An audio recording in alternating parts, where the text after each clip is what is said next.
Hello, Gelato Familia. What is going on? George the Disney Italiano coming to you with another Hollow Gelato Live.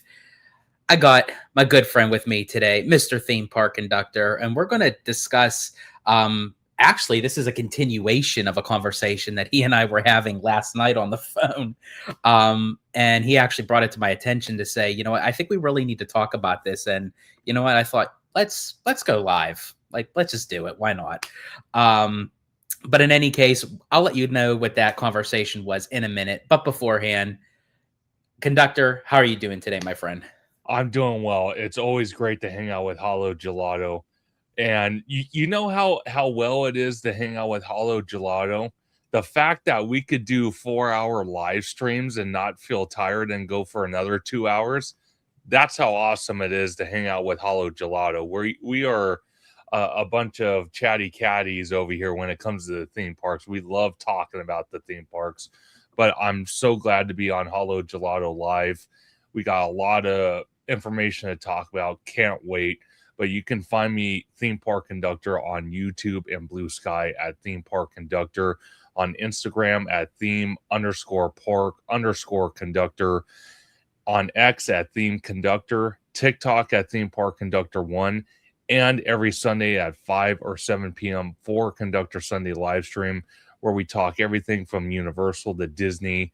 We speculate, we talk rumors, and we have amazing guests like the one and only George the Disney Italiano from Hollow Gelato with his spicy theme park opinions that I love so much, and so many others as we break theme park news down for everybody. It's a great time. Come join us sometime.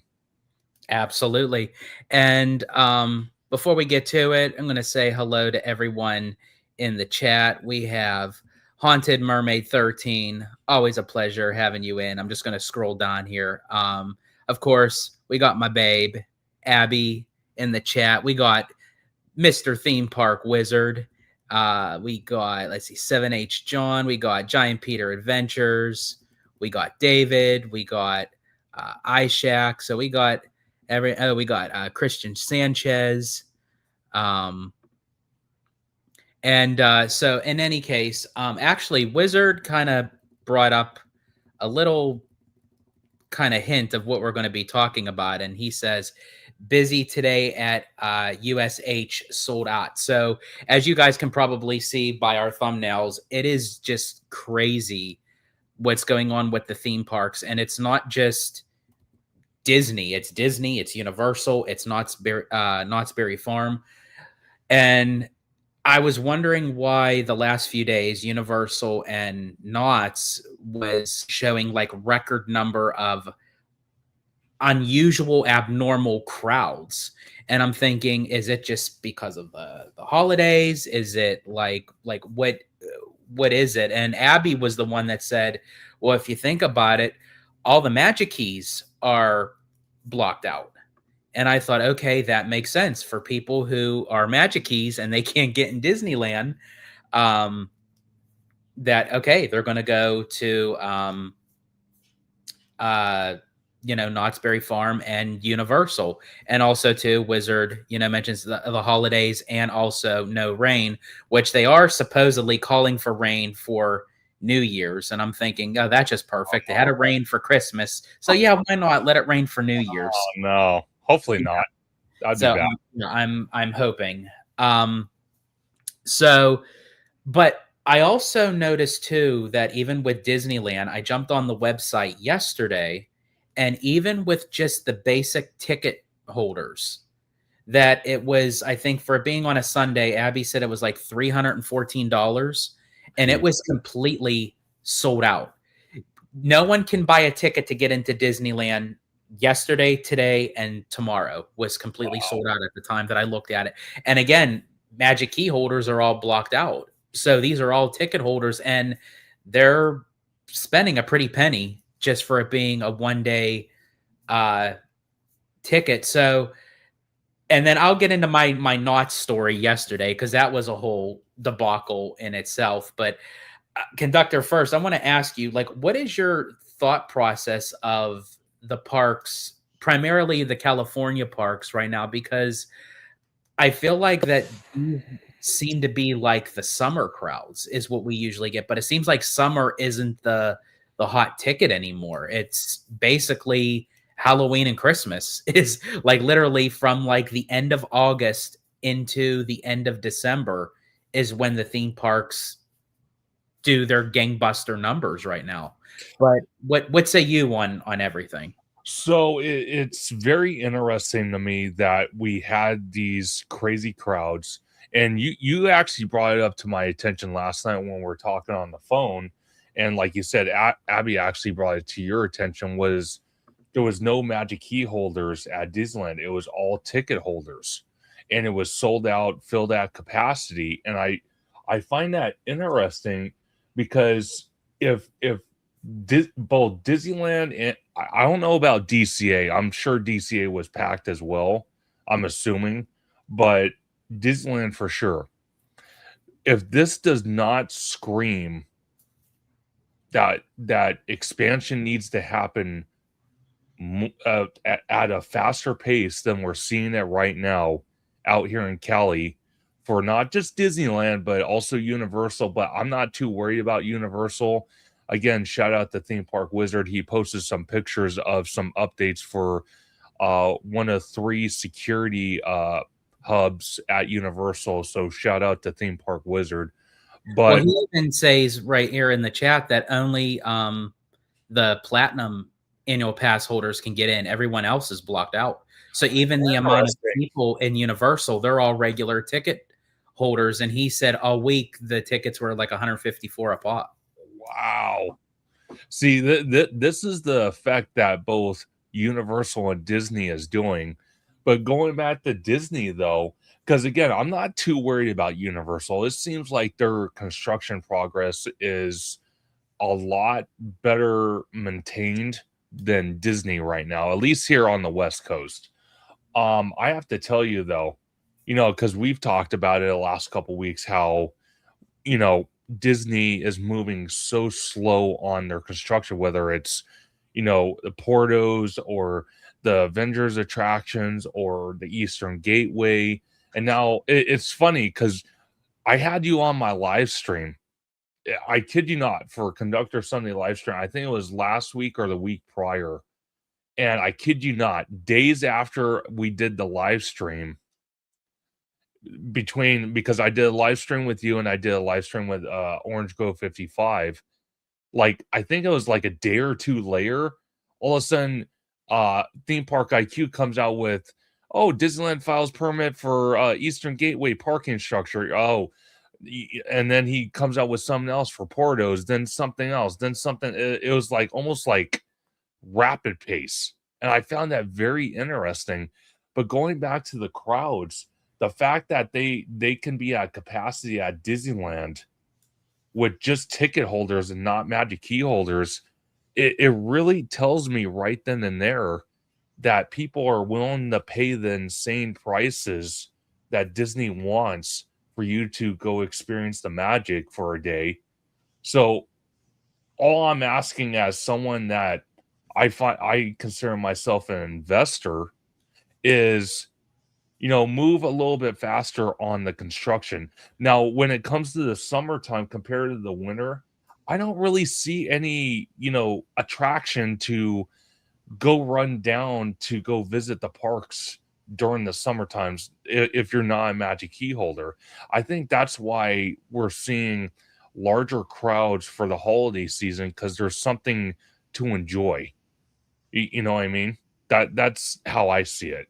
That makes sense. Yeah, and I believe it was 7H John that mentioned in the comments, with kids being out of school, for their winter breaks and what have you, it's when, families can still go. And you're right. I feel like with just regular ticket holders, it's like, well, we can go and do other stuff in the summertime, but like during the holidays, it's like it gives that extra special magical feeling with all the decorations and the lights and everything. So, and I think also too because a lot of people had mentioned it in the chat, it's not super hot out, so it's a little bit where, I mean, even now in California, it's it's a bit brisky. It It's is.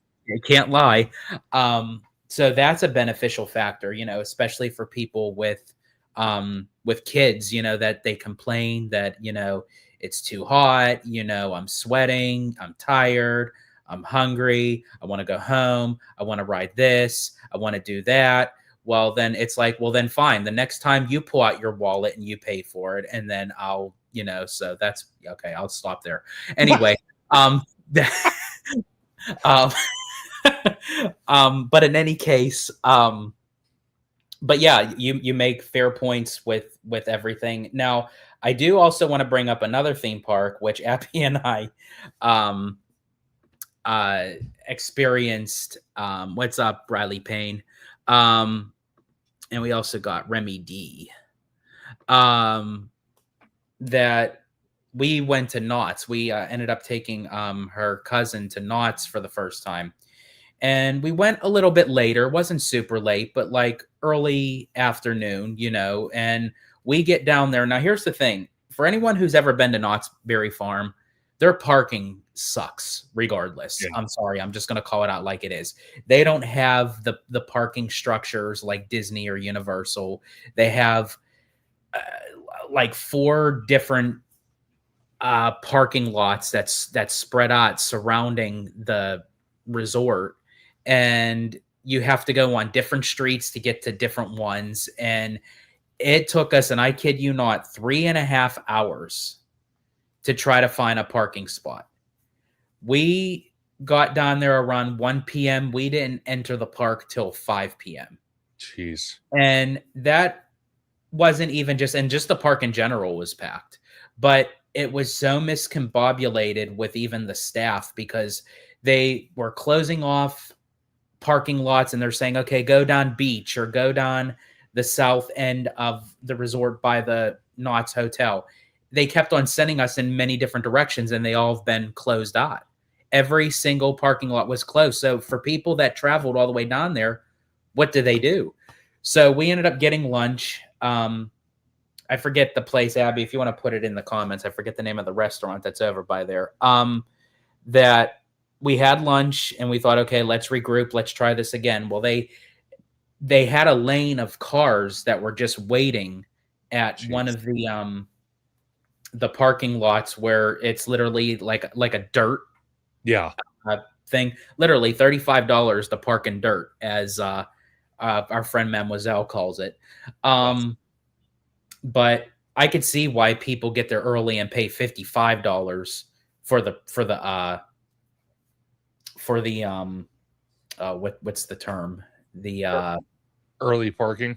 like the early parking. So like $20 more, I could see why, because the hassle was just a pain. But they ended up letting a dozen cars in, and we were fortunate that we got in line at the right time, that we were one of those dozen cars, and they blocked it up again. Had we not got in, we probably just would have left and not even go in at Knott's at all. Well, so let me ask you this, and I'm just going off on a whim here. We got Chris West in the house as well. Shout out to my main man, Chris West. Yes. Um, Let me ask you, at what point, since you had to go through that and wait 3 hours just to park, at what point does the city of Anaheim, because where Knott's Berry Farm is, it's literally right next door to Anaheim. Um, at what point does the city of Anaheim consider this a traffic issue? Spending Oh, three yeah, hours. it very was like, I mean, traffic, like no matter which way you turned, there was traffic everywhere that was being blocked up because of the non-parking. Yeah, because the reason why I bring that up, and again, thank you, Wizard, it's Buena Park. I keep forgetting that, but regardless, it's the effect of Disneyland, and I'm gonna put Disneyland in the front and center, at least for my opinion, because the fact that they only had magic key holders. The fact they only had ticket holders, and they weren't allowing magic key holders in, and they allowed so many people to go into the park. and we saw the effects of it from nearby theme parks like Knott's Berry Farm, even Universal. Like Wizard was saying, they only allowed platinum pass holders in because I saw a clip on Instagram where the line to get to security just to get into the park was backed up where Margaritaville was, and even past that. So that was ridiculous. So and again, I'm not blaming Disney entirely. Universal has a little bit to blame because it's crowd control.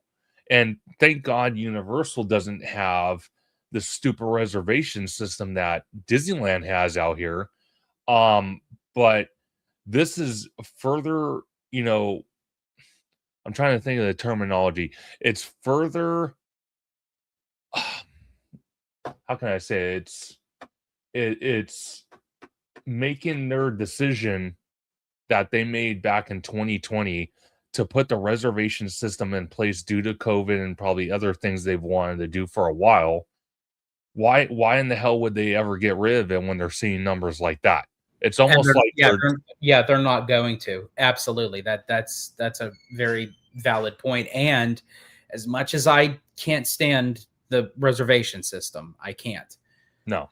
But after the hassle that we went through yesterday with Knott's, and Yeah. you're right, Disney has a lot of many different factors why they implemented the reservation system in the first place. They were bound to do it anyway, Sure. for data purposes, and then COVID really pushed it up to the front of the line and what have you. But aside from that, from the hassle that we went through Knott's, I can kind of see why the reservation could somewhat work in an odd multiverse kind of way, because when you know that you can't get a reservation, you're going to stay away from there. You're like, okay, I don't have a reservation, so obviously I can't get in.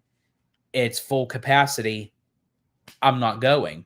Where with Knott's, it's open to everyone and their grandmother, and it's like, okay, yeah, we'll just go for the day. Sure. And sure enough, it was completely overpacked, that there was no parking spot. So it's like, okay, what if there are people that had the day off and they're like, okay, let's go to Knott's for the day. And they're spending 3.5 hours just trying to get a parking spot. And then you got to go through security. You got to go, do whatever you have to. As I said, we didn't get into the park till it was 5 p.m.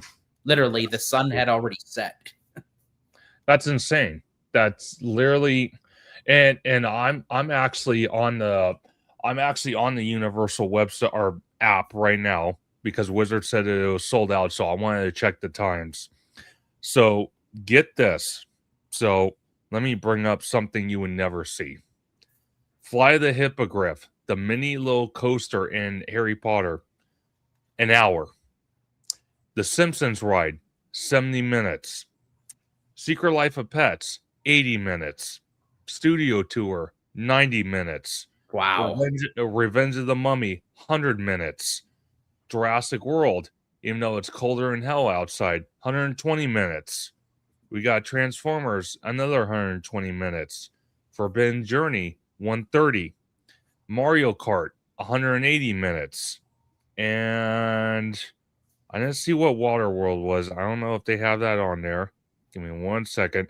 Like Despicable Me, 45 minutes. All Vander's Experience, 35 minutes. Silly, that super silly swirly ride, 30 minutes.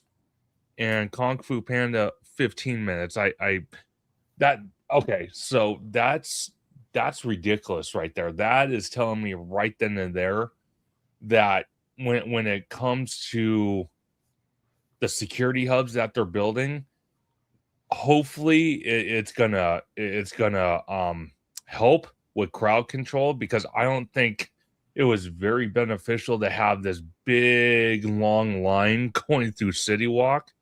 That was kind of ridiculous. And the fact that we're seeing these wait times, yes, minus, with kids being on holiday winter break, maybe the parents too with their work, maybe on vacation.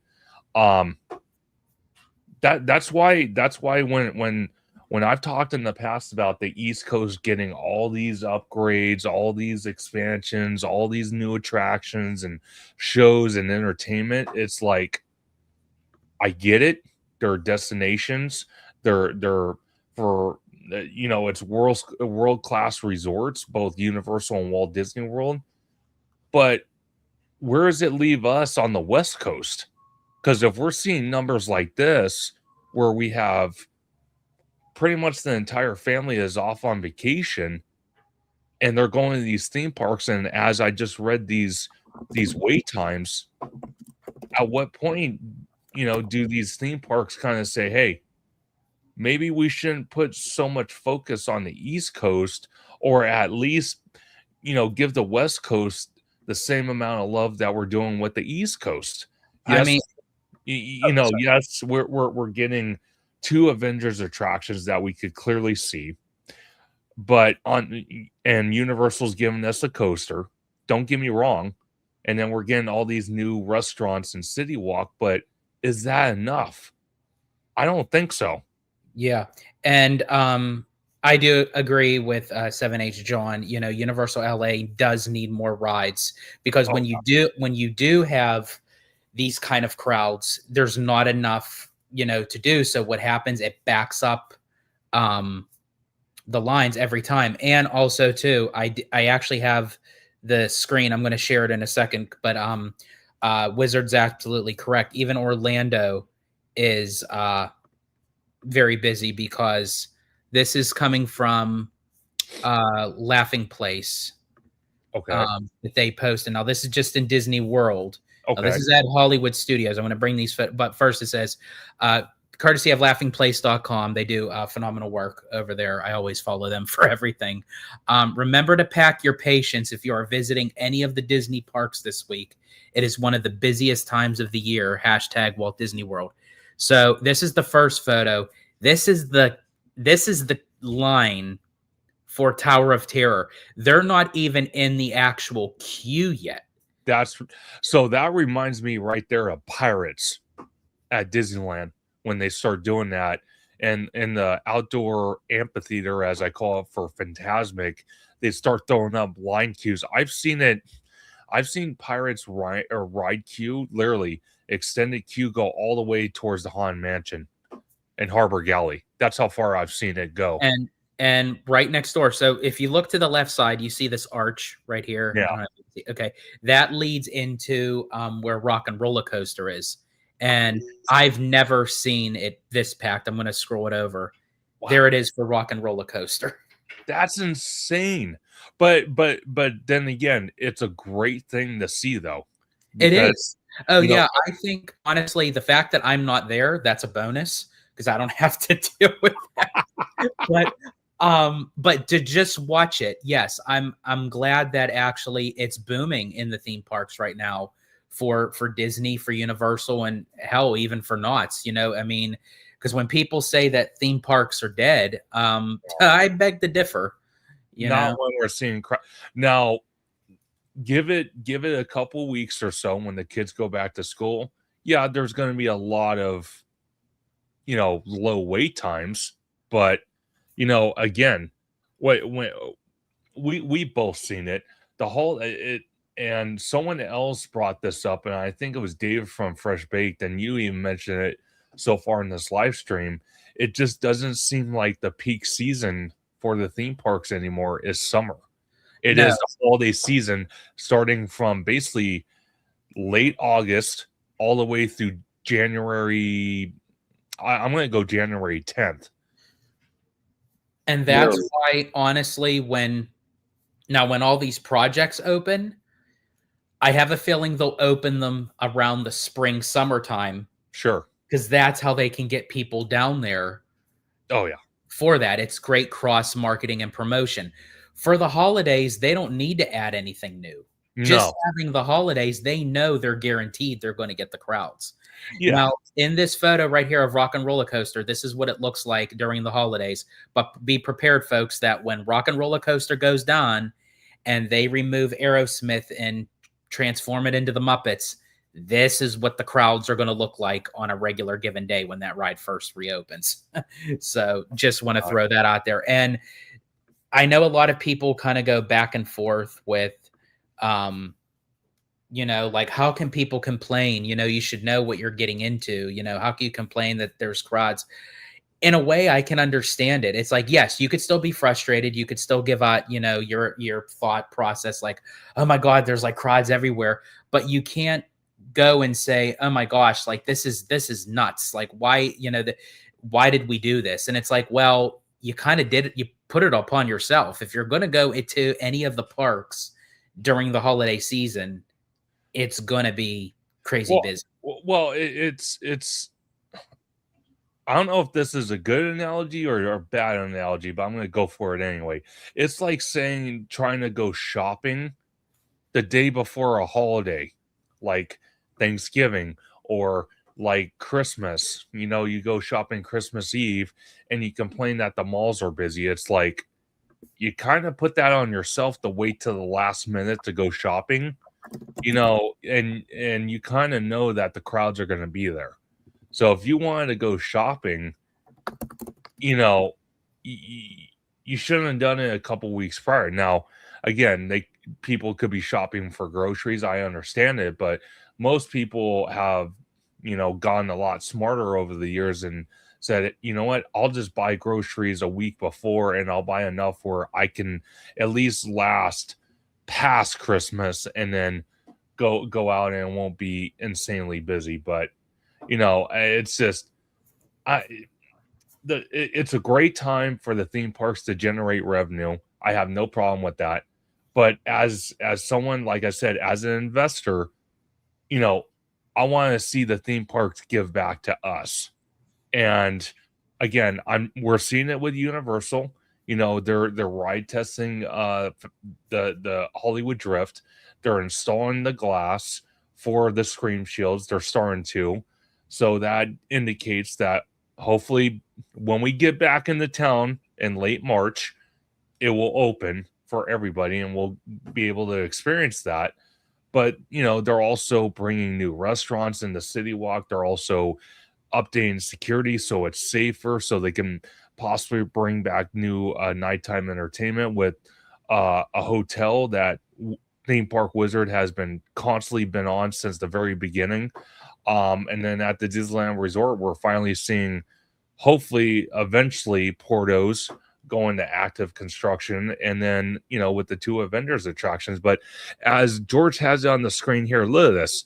I haven't seen crowds like this since I want to say ever for me. I've never seen Universal Hollywood like this. Now, I was a late bloomer going into Universal Hollywood. I've always been going to Universal Orlando since I lived on the East Coast, but I don't ever recall from the times that I've been going, I've never seen it this crowded where literally people are shoulder to shoulder just to get in through security. Okay, so I've actually seen this once before, but the line wasn't coming from City Walk. Actually, they diverted the line. So this crowd right here by security was what it was, but all that other crowd by the Universal store over there, they had line queue set up. Like, how you see it for HHN for Jason Universe, we saw all those switchbacks. They had a huge section in the Woodywood parking lot for those switchbacks. I remember seeing it. This was a couple years ago. I forgot what it was for. It was for I'm pretty sure it was for HHN. It was ridiculous, but to your point, I've never seen it go in the City Walk like this. Like I said, I think Mondo had it on one of his followers posted it on his stories that literally the line went past Margaritaville. Like, I mean, right through City Walk, right past Margaritaville. I think they even went into Curious George. That's crazy. But again, this is great for the theme park, even though it's chaos. It looks like chaos, but it's great for the theme park. Oh, absolutely. Now, 7H John is coming in with a little bit of a hot topic here. He says, I'd be okay if City Walk went away altogether. Interesting. And what, expanded the theme park? I'm assuming that's probably what I would think. 7H John, yeah, if you can clarify, would you do that for more like theme park space or and that's the thing with Universal Hollywood. Like they can do it. Like Oh yeah, obviously look what they're doing with Fast and the Furious. Like they're literally building a coaster on a hillside. Like yeah. that's crazy. That intertwines around uh the escalators, you know. But oh yeah, so he did confirm. Yeah, he would use it for more theme park space. Wow.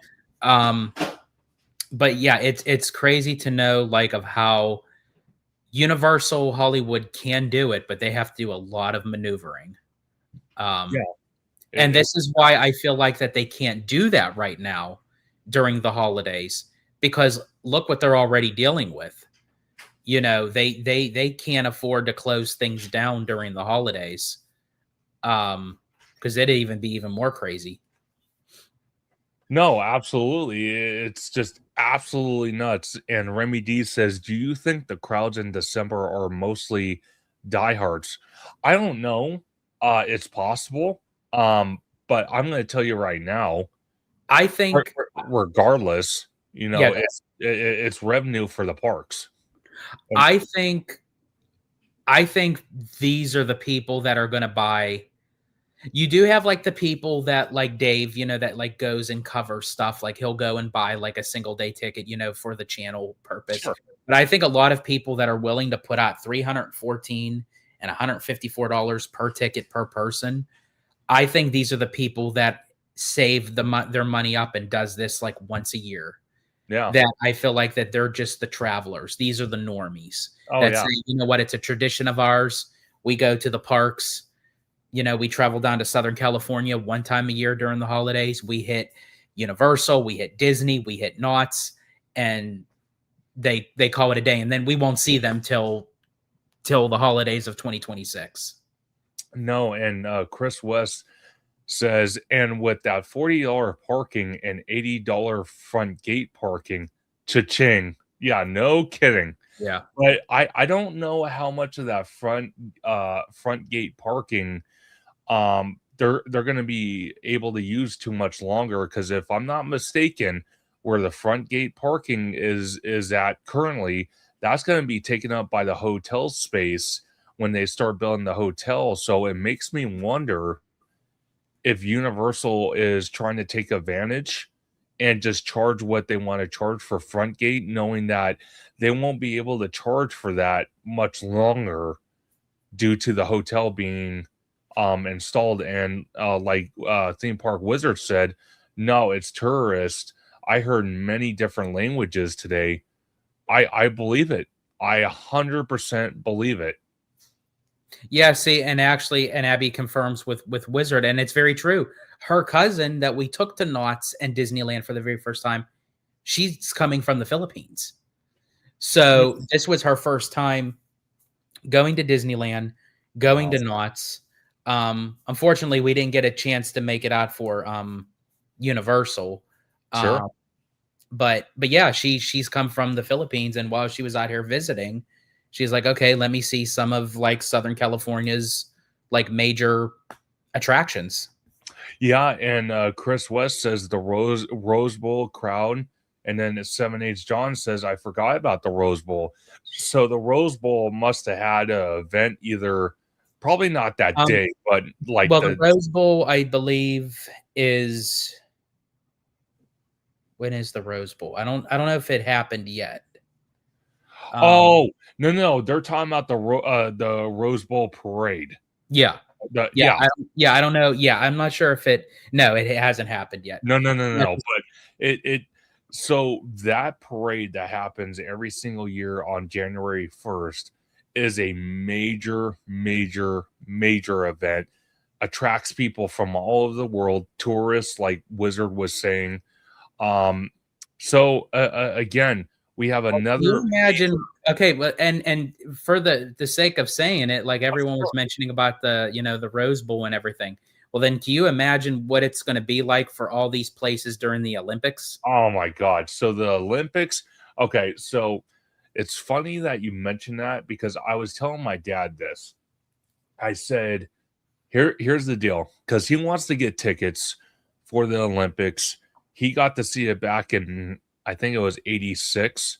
Correct me if I'm wrong in the chat. I think it was 86 when the LA Olympics were out here.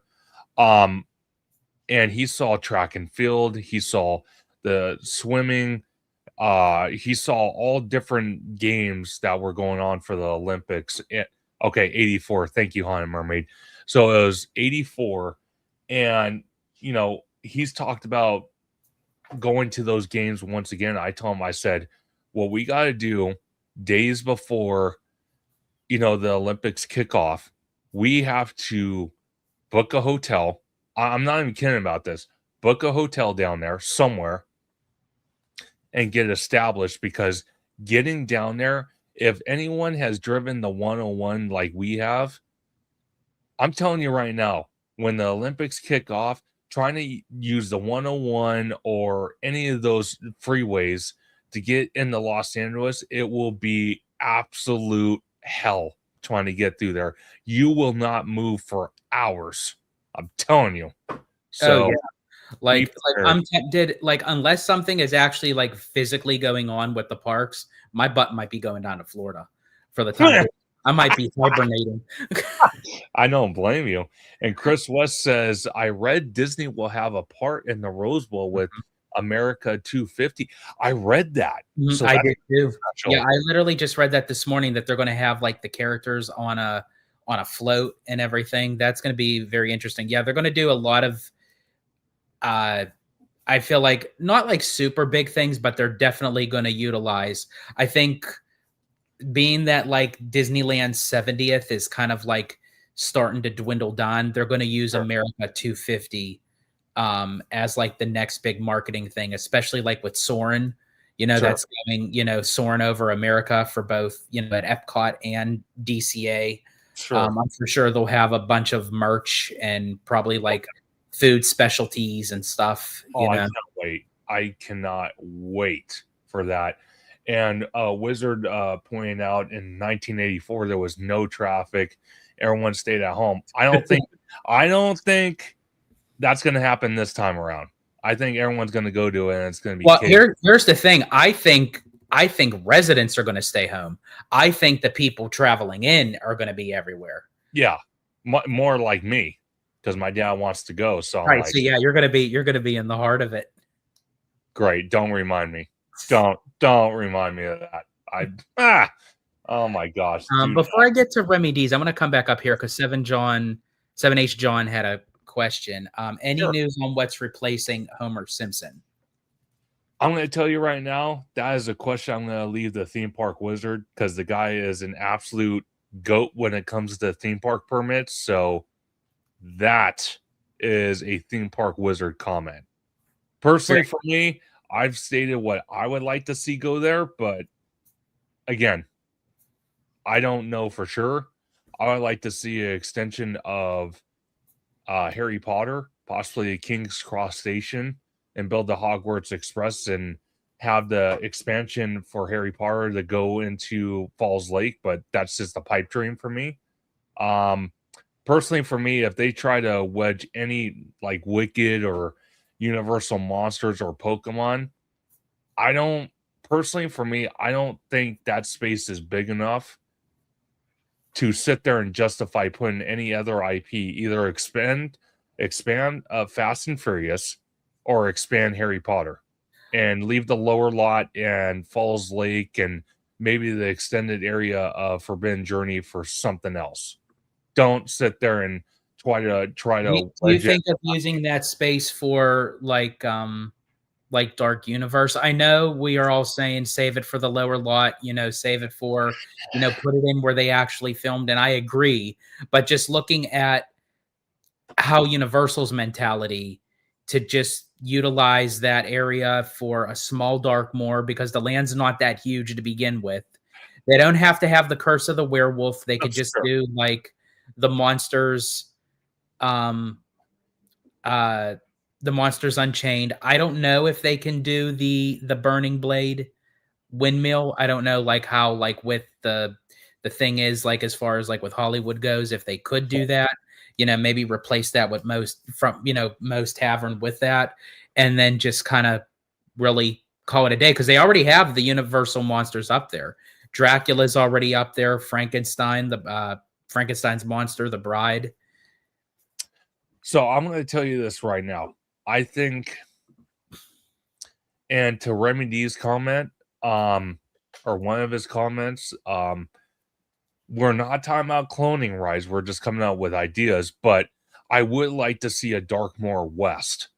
And I don't think putting it in the Simpsons area is smart by any means necessary. I think since Universal Hollywood was the birthplace of the monsters from back when the studio started, I think it needs to be on the lower lot and it needs to be as twice as big as the one in Epic Universe with different attractions based off different monsters. And I think it needs to be twice as big. Do you I think that do you think they would really do that though? Because Yes, again, just speaking in Universal mentality, sure. it seems like that Hollywood gets the short end of the stick. I mean, look at Super Nintendo World. Uh, Like we're still waiting on another attraction. They didn't give us Yoshi over here. yeah, They said that they were going to do Donkey Kong. We have yet to hear or see anything. Now, again, I'm not saying that they won't do anything eventually, sure. but I mean, it always seems like everything that Orlando gets, they get over here, but it's the light version. I still think we have plans for expansion in the Super Nintendo world. And I honestly do believe that we are going to get a Darkmoor West, even though it's not going to probably be called Darkmoor because that would be weird. Um, but we're going to get a Darkmoor West, and it's going to be twice as big, and they're going to justify it by knowing that the Universal monsters were born on the Hollywood lot and not in Orlando. So I think we have many things to come, and Wizard's going to be on top of it. I know he will. But I think what we're going to see right now is what Disneyland's doing. But Universal might be doing it at a little bit faster pace, but who knows?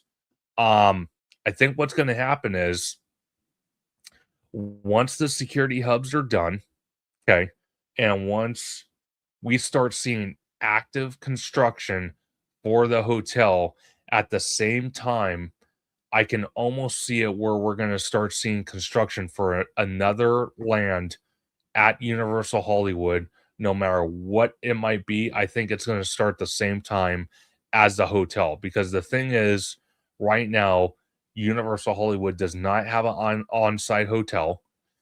I think their first step is to upgrade the security, which they're doing with the 3 security hubs to kind of create like a Disney bubble, but in this case, Universal bubble.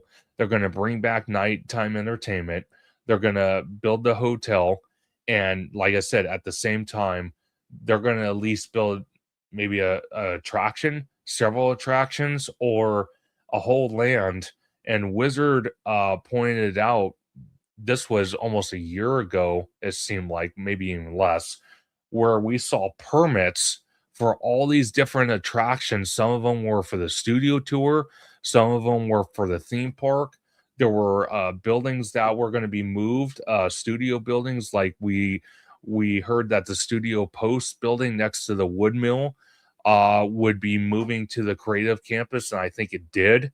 And then the wood mill building that they use for studio purposes for set design, that's getting built right now next to Earthquake. They're ripping down half of Six Point, Texas for other stuff.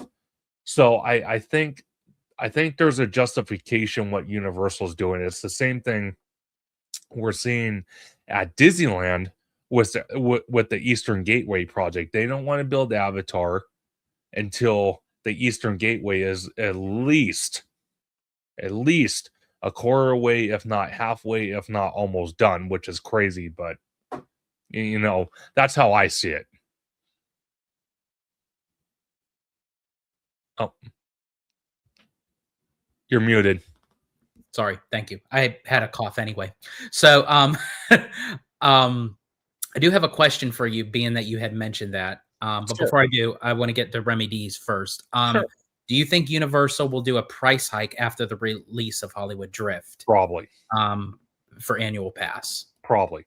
So my best recommendation right now, if you're not a Universal Pass holder, the best option, if you can afford it, the best option right now is the Platinum Pass. You get free parking, and I think they're still running the special deal. Wizard, correct me if I'm wrong, but they're still running the special deal where if you buy a Platinum Pass for the year, you get 3 months free. So 15 months of the pass for Platinum. So definitely I would take advantage of it because we are all thinking that Hollywood Drift is probably going to open probably sometime in March, maybe April. And I'm telling you right now, prices probably will go up, but you will be locked in to your Platinum Pass price, what you're paying, whether you pay the whole thing off all at once or you pay monthly. So I'm just letting you know. Yeah, and and to 7H John, does Universal ever build non-IP rides? No, Um I don't think so. Once in a while, I think it more happens like down in Orlando. Like of course they did like Rip Ride Rocket, but of course Rip Ride Rocket came out where obviously they're going to put in an IP, and I feel like that's just the way it's going now with theme parks, primarily for Disney and Universal. I feel like that they want IPs that people can recognize and say, "Hey, I love that movie or I love that, show or what have you." It's like, let's go check that out. Wizard and Remy D said Stardust Racer, so that's a Oh, there we non-IP. go. Yeah, Stardust Racer. And Remy D said the other one to a carousel, as well. So, In it's Universal? what? A carousel in Universal? Yeah, Remy D posted it. It's right above Theme Park Wizard. No, I'm just trying to figure out. I'm trying to remember what the carousel is. That's a non-IP. I wonder if it was an Epic. Oh yeah, duh. That's Epic. right. That's right. Yeah, it's that very unique carousel that it like intertwines in the Yeah. That's right. Okay. Yeah. Yeah, I went blank there for a second. I'm thinking, where is there a carousel in Universal? Like, I defended you, man. You were there. I know, but as I said, not to my fault. Even with Epic, like as I said, I could not like focus right, like because of like my kidney stone. And I actually was really curious of trying that carousel, but then I thought, okay, me with a kidney stone, no, I can get up. My thing is, how am I getting down off this thing? That's going to be I'm afraid like I'm going to lift my leg and something's going to tear. It's like, yep, not good, not good. So Wizard said something I heard is LL expansion opens 2029, which means it would start next year. Lower lot. The lower lot, yeah. So, I mean, I can understand that because, I mean, even with Coco at DCA, we're all kind of anticipating Coco would probably be done around 2028, 2029, around the same time. But he said that's just a rumor. But I mean, at some point they're going to have to start something because they're going to want something intertwined with the Olympics. But before I move on, Sure. Oh wait, there was one more. I actually agree with Ishak. I really think Luigi's Mansion would go perfect in Hollywood. With the Super Nintendo, because one, it also gives another family kind of oriented ride where if you kind of have like a not like a shooter based ride, but where you like use the lights, sort of like how they do with the Monsters Inc. Hide and Go Peak kind of thing, where you shine the light and everything. I think that would be really cool. I think so, personally, for me. Let's see. Oh, we also got Rudio in the house. If you get the Platinum Pass, you get to slap the milkshake out of one kid's hand. There you go. I love it. Of course. Oh, thank you, Remy D. Yeah, I couldn't remember the name of it. Constellation Carousel. That was it. So here was my question, and this is a hot take. Now, again, I'm not saying that I want this, folks. I'm just asking in the way how Universal in the future, we all know that how um films are being made and production is being done where people are actually going out of country and going actually to landmark places to film because it's much cheaper. A Yeah. lot of people aren't utilizing sound stages anymore and lots and everything. Do you think in time it would be to Universal Hollywood's best interest? Now, I'm not saying tomorrow, I'm not saying next year, I'm saying years down the road.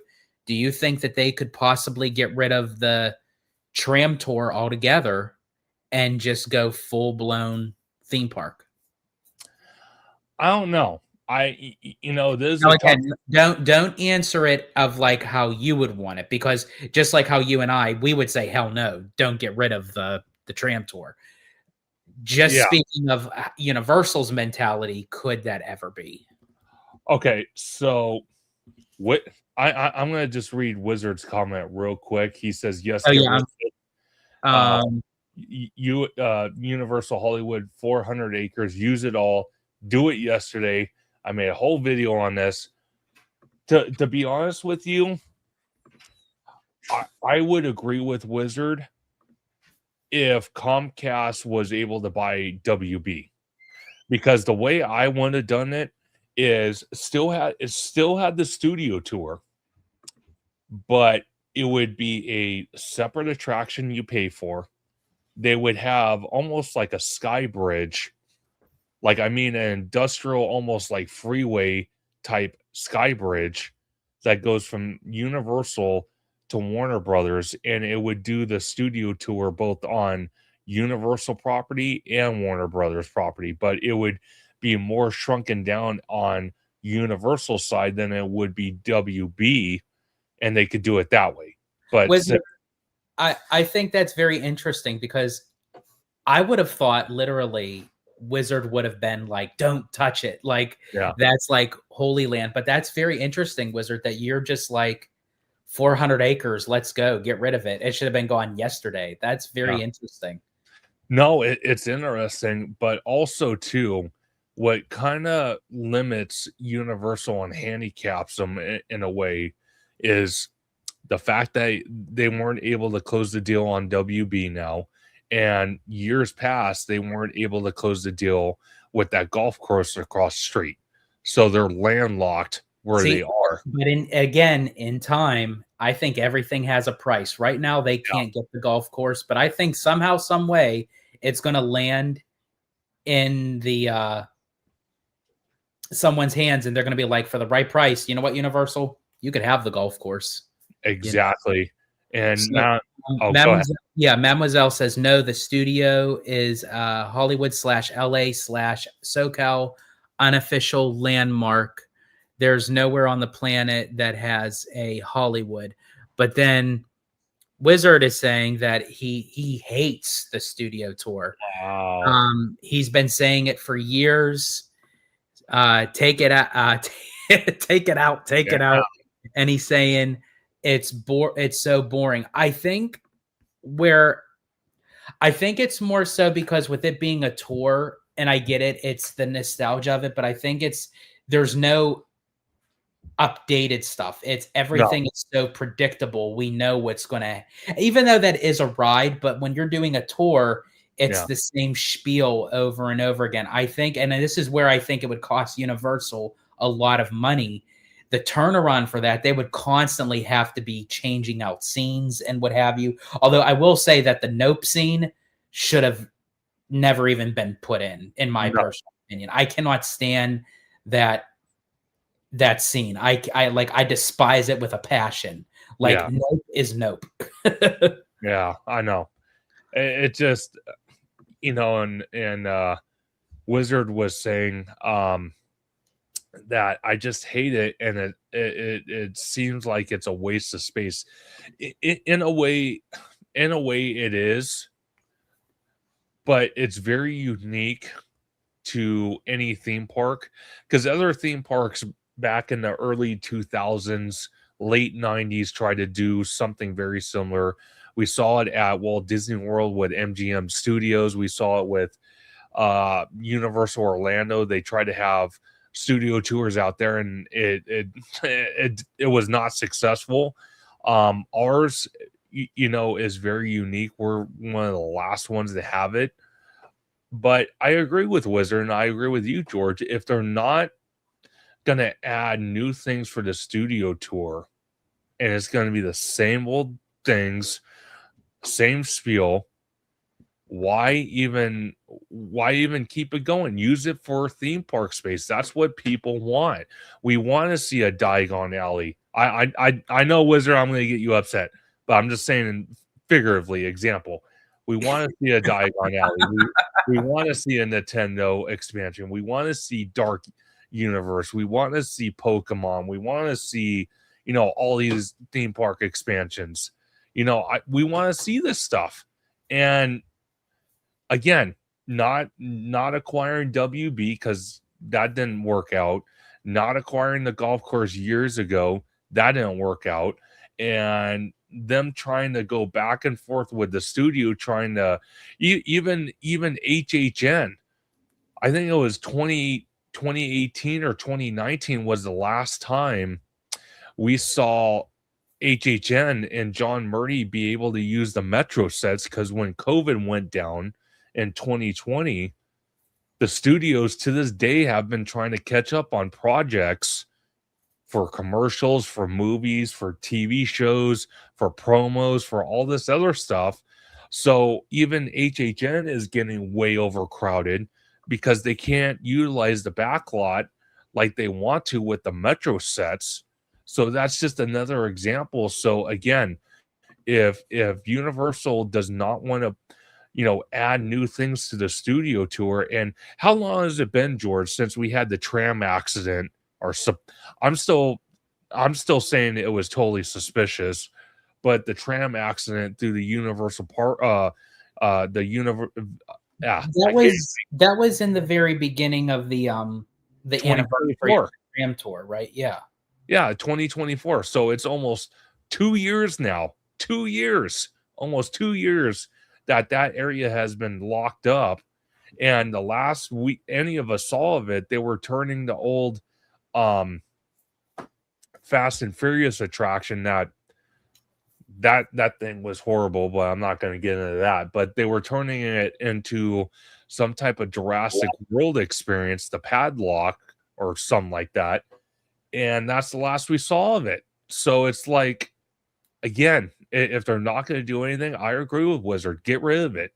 You would probably save so much money on energy, because now all the trams are electric and they're spending money on charging the trams. They're spending money on mechanics to maintain the trams. They're spending money on probably new batteries for the trams when they go bad. And they're spending money on tour guides. If they're not going to offer anything new for the studio tour, I don't know. I'm going to lean towards what Theme Park Wizard was saying and get rid of it and build us more theme park space. Okay.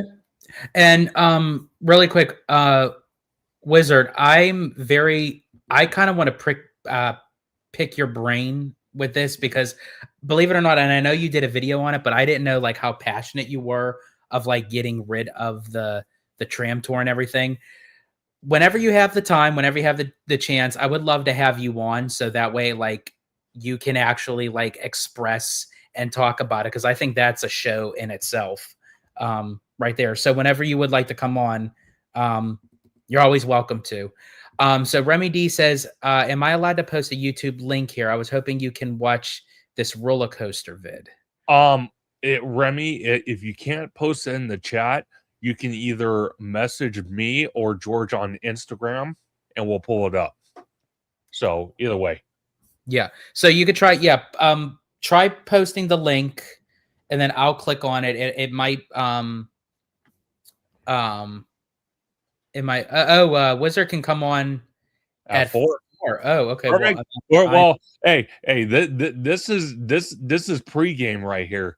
You guys all know that we could go 4 hours. So Wizard, do you want me to text you the StreamYard link, or do you want me to send it like on Insta or something? Yeah, please. I would love to have Wizard on, because again, we're kind of deep diving into this expansion for Universal, and Wizard is literally the absolute best person to ask about this because, like I said, this guy is the absolute goat when it comes to theme park permits. He Well, and knows. I'm just very curious because I was like not expecting. Okay, 4:15. That's still good. I'll send it Perfect. to you. Let me see. Da, da, da, da, da. Yeah, I'll text it to you, and then let's see. Where am I? Yeah, please, Woodard, please come on. I would love to talk to you about this because it's 100% necessary. Oh, you know what? I think. Hold on. I don't know. So Oh no, that was something else. Okay. did I? Yeah, yeah. Okay. Remy. Maybe send the link to either Hollow Gelato or theme park conductor on Instagram. Message us and we'll pull it up for you. Oh, Or okay, X. Wizard. I'll send it to you Twitter. Sorry, I just texted to you, but I'll send it through Twitter. Let me see.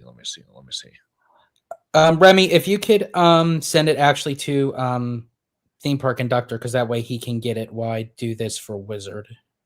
No, absolutely. Yeah, send it to Divide, me. divide and conquer. Exactly. Send it to me, Remy, on Instagram through messages, and I'll share the screen with George, and we'll watch it. So send it there. But you know why we wait for that? I want to ask everybody. I don't think we've, at least as far as I know, I haven't asked how. Yeah, send it through X then. You can send it to my X account on X. Do that. How was everyone's holidays by far? How was everyone's Christmas? Post in the comments. We want to hear how your Mhm. Christmas was. Hopefully it was awesome. Hopefully you got to spend time with your family. I know I got to spend time with my family, and it's my mom's all in the NFL, so we watched NFL games all day. We cooked dinner, watched the NFL. That that was Christmas right there. Yeah, we got to spend time with family, more so on Abby's side. One thing I did learn by being around a big Filipino family during the holidays is when they play games, they're very competitive. Oh boy. Um, so I played a few of the games, but other ones I backed out because I was afraid I was going to get hurt. Um, Oh boy. Oh boy. let's see. It was great. I got $1,100. Paid off my car insurance. Very adult of me. Hey, you know what, Wizard? I kudos to you because I mean you got to do what you got to do. But man, if someone sent me $1,100, like I'd be calling Disney Cruise Line. So kudos to you. Of course you would be doing that. Knowing you, of course you would be doing that. Hey, don't worry, I'm guilty of it too. So I'm right there, George. No, no, that's awesome, Wizard. That's very awesome. Well, um, I don't know if I could show it because I would have to get off camera for a second, but my parents, because I've been telling George on my well, not my bucket list, but my to-do list for the Orlando trip, I've been wanting to get a suitcase set. Well, my parents got me a suitcase set. So I'm ready to go. I'm one step closer, and I Hey, cannot you know wait. what? That's like the rite of passage right there. When you get that suitcase set, that means you're like you're like one step closer. Oh, Um, 100%. and it's so funny because I was talking to Tommy about it, and I love Tommy's analogies. Like when he says something, and he was like, "Oh, conductor already got his luggage." He's like, "Damn, I've been sleeping for a minute. Like I got to get on that." Like I just love his analogy. Oh my gosh. Mademoiselle says, "Let's see it." All right, hold on. Ah, it's heavy. It's definitely heavy. So let me move the mic away. Yep, take your time. Oh, cool. So, Here. It's 7H all on for your one. There's 5 bags in here. Believe it or not. 5 bags. Oh, nice. It has the TSA lock on there. So that way I could deter people from hopefully stealing my stuff, but it's 5 bags. And believe me, I'm going to have more than plenty of cargo space for everything. Well, just so you know, you also have another protection. You're traveling with the Italiano here. Oh, And that's true. I'd be like, hey, no one is taking anybody's stuff, not unless it's the right price. Oh, of course, you would auction my stuff off at the airport. Of course you would do that. Well, I guess since we're suitcase sharing, I guess I'll show you mine. Oh God. Now, actually, mine is like a 5-piece too. Now, this is the jumbo size. Jesus. Oh my God. Yeah. That thing's massive like mine. Oh my God. This is like the biggest one. It comes with, I think, like 5 or 6 pieces. Wow. Yeah, mine comes with about 5, and they all have as far as I know, I haven't opened the other ones, but I think they all have the TSA lock. So it's like it's a 3-digit combination, and it has like a little keyhole that's specifically that TSA security has if they need to get in your bag. So they have a special key for that. Oh, okay. I usually have that too. It's called a bobby pin. Okay, now I'm gonna have to watch you because now I definitely don't trust you. Oh my gosh, now I have trust issues with you. Oh my gosh.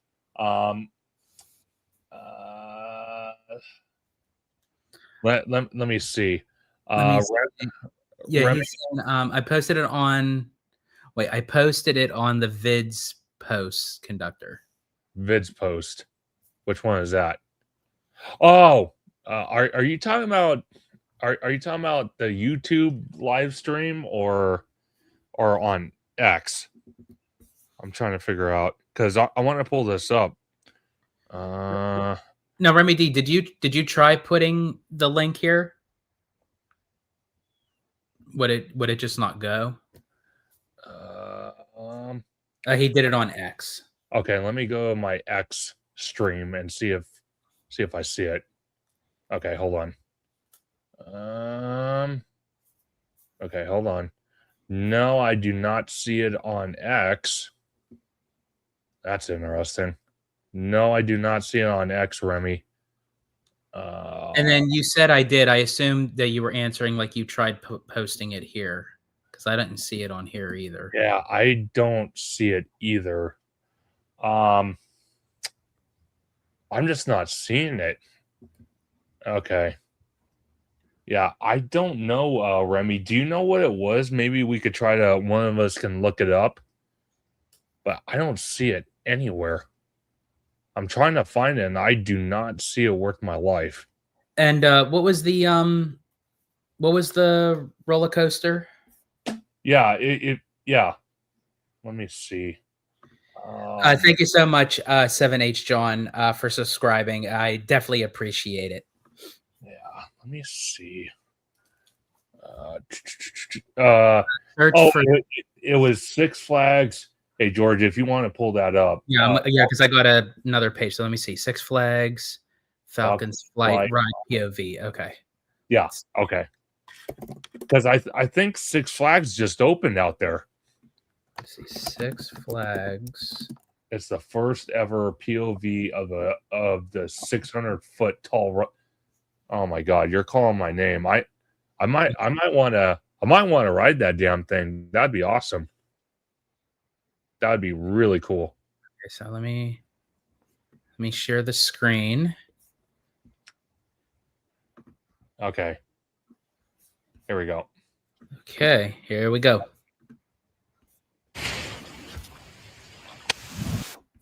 Well, of course, they would have an ad.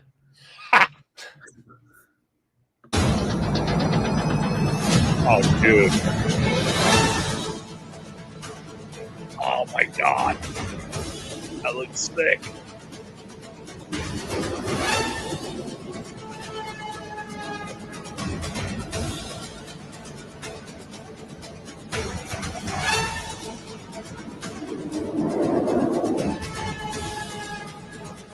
Holy Lord.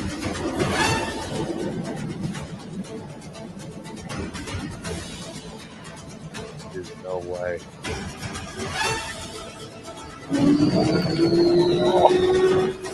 Holy crap. Oh my God, I still want to do this. Fireworks on a roller. Look at that. That's so sick.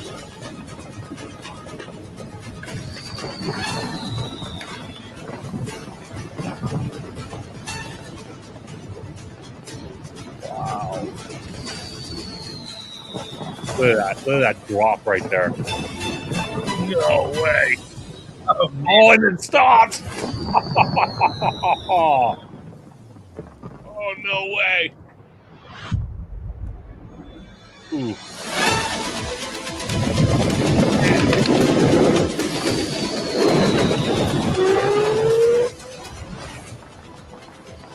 Oh my God. That is awesome.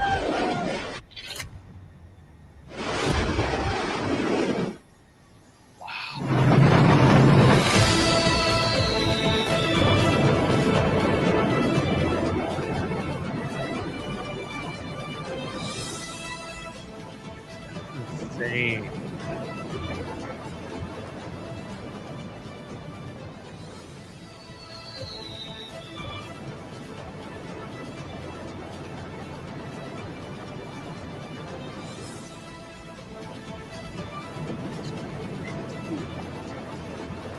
Oh, Mount Lizelle is definitely real. This even scares me a little bit. I know you know. I know in hell you would never ride this, but I'm intrigued. I almost want to ride this thing. Looks awesome.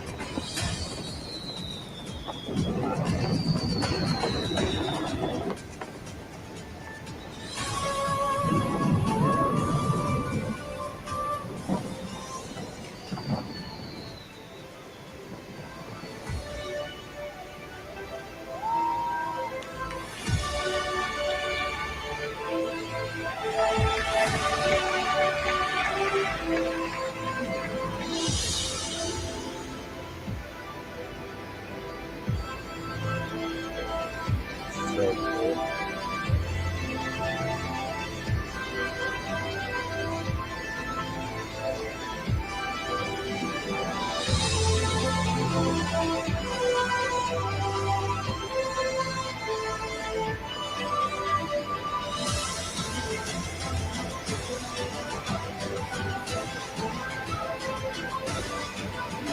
No kidding.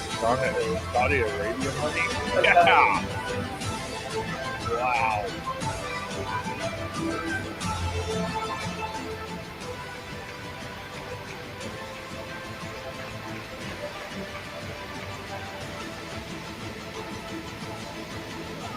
That's so cool.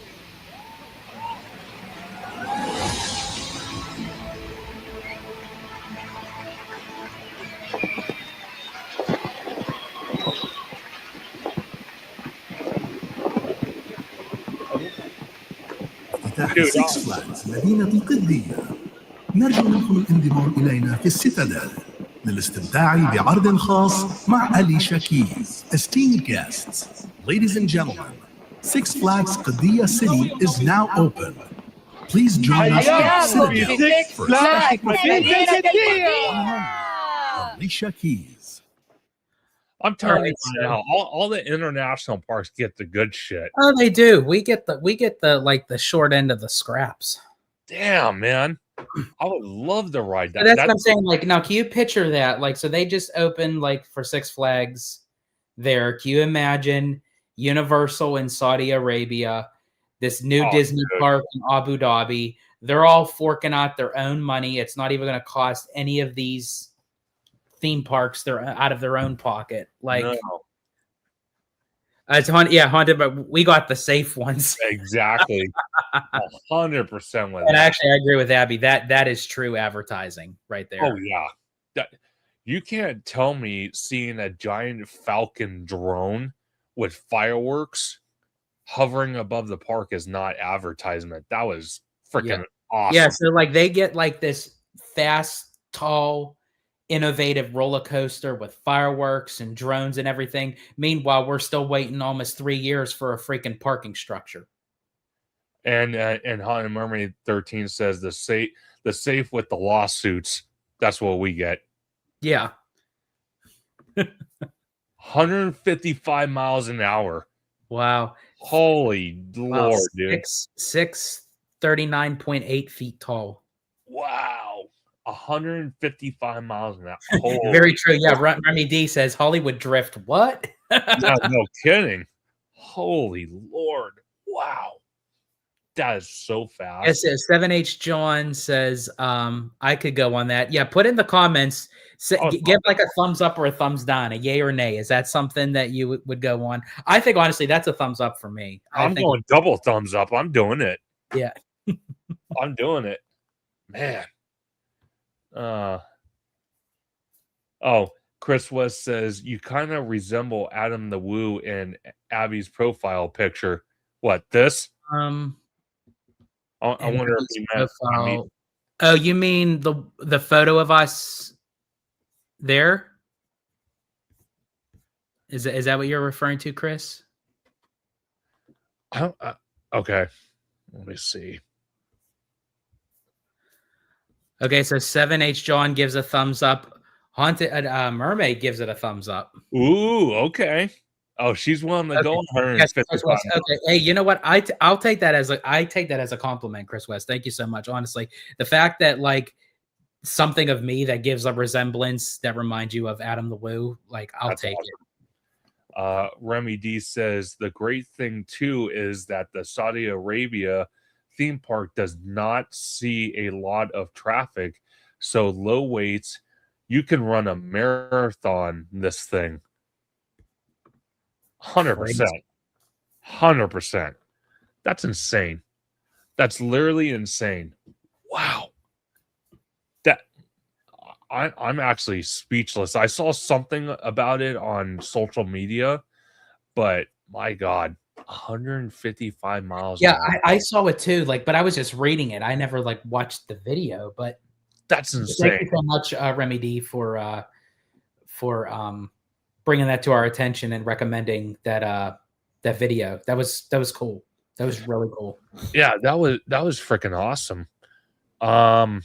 Let me see why we wait for Theme Park Wizard. Let me see here. Let me see. See, Haunted Mermaid 13 says, I worked Supreme Scream, but never went on it, but I'll go on the roller coasters. Okay. All right. That is very true. I've known people that when it comes to like thrill rides, like you have like these really odd, bizarre, very extreme like rides where you're like in these like bucket seats and you're hanging from a cable and they got you like hundreds of feet in midair swinging you around. And people will be like, nope, I'm not touching that. But with a roller coaster, you can go on it, which I could understand it. I don't know. For some reason, I feel a little bit more safer in a roller coaster. Sure. To be honest, like, I don't know. So let's see. I could see because of the bail issue, especially how some of it works. No, by far. And I was kind of thinking of the one at Knott's and the cables. Okay. Possible. Now, speaking, kind of like staying on that subject matter, what do you guys think about Knott's and Six Flags kind of like joining now together with one app? They kind of share the same, like starting in 2026, like our annual pass from Knott's is going to be connected to Six Flags. That's crazy. So I'm very curious to see if it would benefit or if it's going to be more of a blunder. Interesting. I don't know. That's kind of got me stumped a little bit. Hopefully for the better, though. Hopefully. A cable snapped and some kid's leg almost got taken off. Ooh. Yeah, I remember that 7H, John. That was at Knott's Berry Farm. That was on Accelerator. It was a kid and his dad. And the kid, the launch cable because it uses kind of like Intimate's old technology of a launch coaster with the cable, and it's slingshotting you up the top hat. And I think the last I heard of it, he had over 100 surgeries, that kid. And I think he You know what, continues. now that you say that, now I'm starting to remember hearing something of that. Yeah, because a buddy of mine that I work with at Costco, he was actually there that day. He didn't work on the attraction, but he was there that day working at Knott's. And I forgot if he was on Supreme Scream or one of the nearby attractions. And he was telling me some horror stories, and he actually had to stay at the park for an extra, what was it, almost 10 hours to be questioned by authorities and all sorts of stuff. Yeah. So it was a big deal. Absolutely. And you got a shout out here from Park Explorer Adventure. Absolutely. Thank you, Park Explorer Adventure, for the shout out. Definitely appreciate it. And to my wonderful, fairly new mod on Theme Park Conductor, Haunted Mermaid 13, has done an excellent job on all the lives and premieres that I've been part of. So shout out to Haunted Mermaid 13. Absolutely. And let's see. Haunted Mermaid 13 also says, I only heard horror stories from disgruntled former Disney cast members working Knott's. It wasn't fun. Well, it's interesting you mentioned that, Haunted Mermaid 13, because Chris West, interesting, he just made a comment. Chris West actually is the one I'm pretty sure that told me that he knows friends since Six Flags merged with Knott's Berry Farm, that a lot of team members that have been part of Knott's Scary Farm, this was going to be their last year doing it, because apparently Cedar Fair does not treat employees properly, and I don't know how true that is.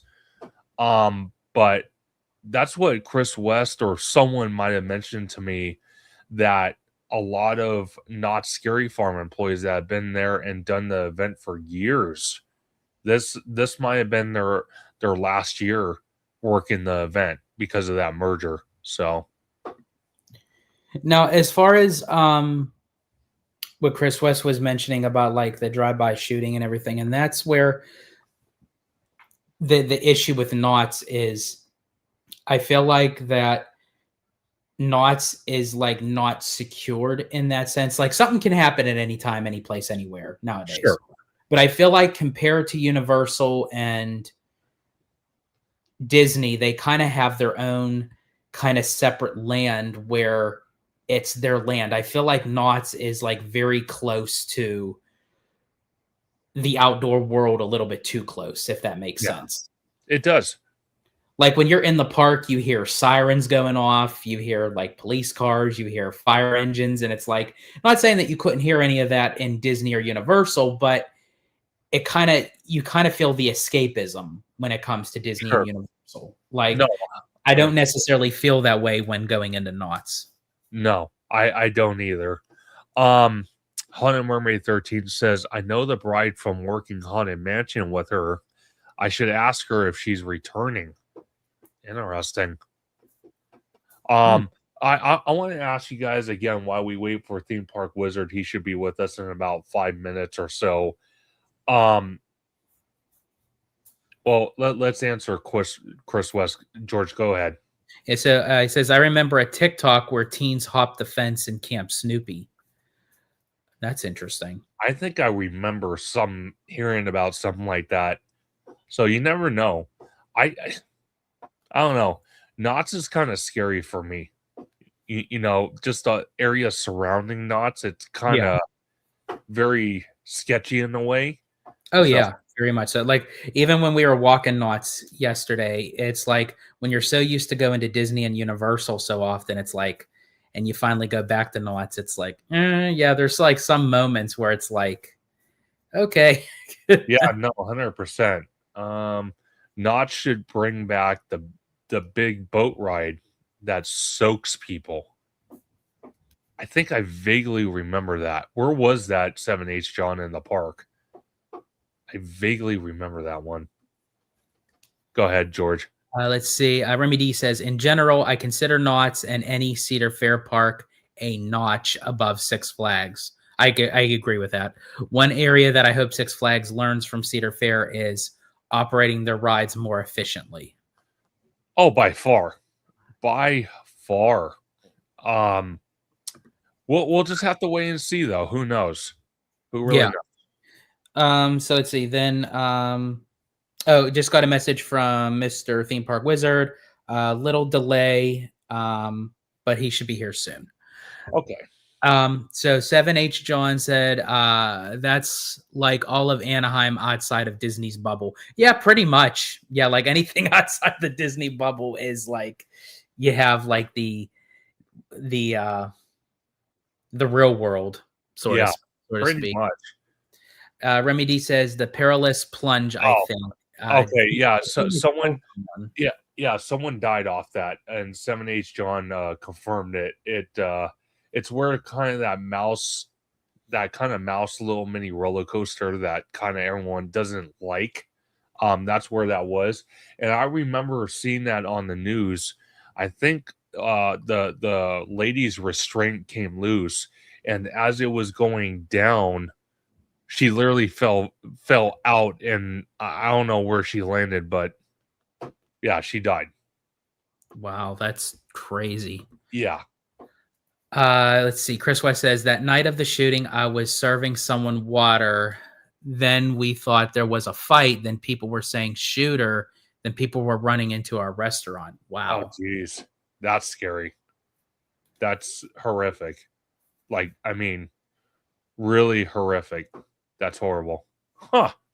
Wow. Yeah, I don't even know like how like I would even like operate in that sense. Like in the moment. Like it's wow. Yeah, that's crazy. Haunted Mermaid 13 says, I'm so glad I never experienced death or injury on any of my old attractions. Only had guests spread ashes inside the mansion. Yeah, I've known like a lot of people to, not personally, but I know a lot of people that spread ashes in the Haunted Mansion or Pirates or It's a Small World or at the time Splash Mountain, now Tiana's. That I know a lot of people even spread ashes in the bushes, in the flowers, you know. Yeah. I think Whoopi Goldberg did her mother, because her mother was a huge fan of Disneyland. So yeah, they said they went on It's a Small World, and Whoopi Goldberg kind of like made the joke, and she was like, achoo. Like, of course she did that. Yeah. Wow. Let's see. I've only experienced injury to my head on Forbidden Journey.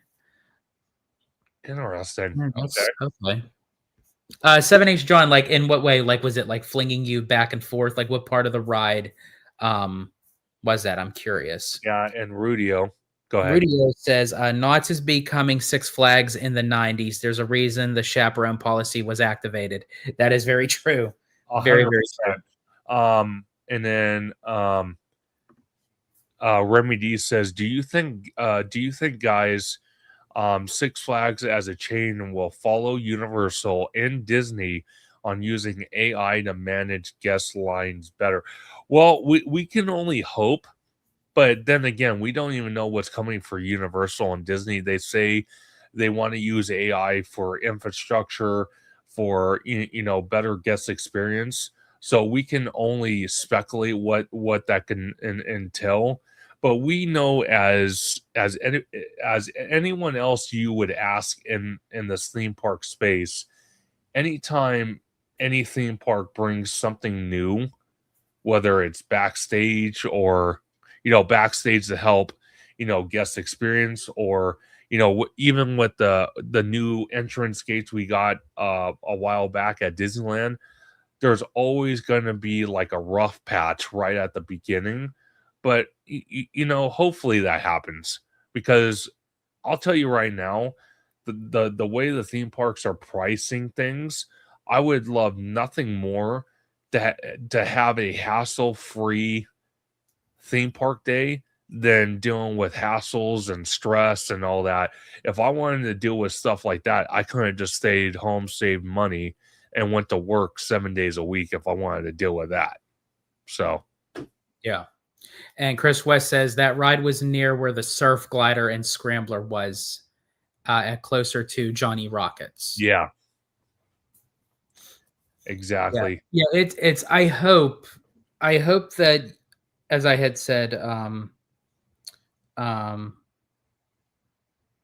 that them merging will be better for the both of them, because I think Six Flags is hanging by a thread.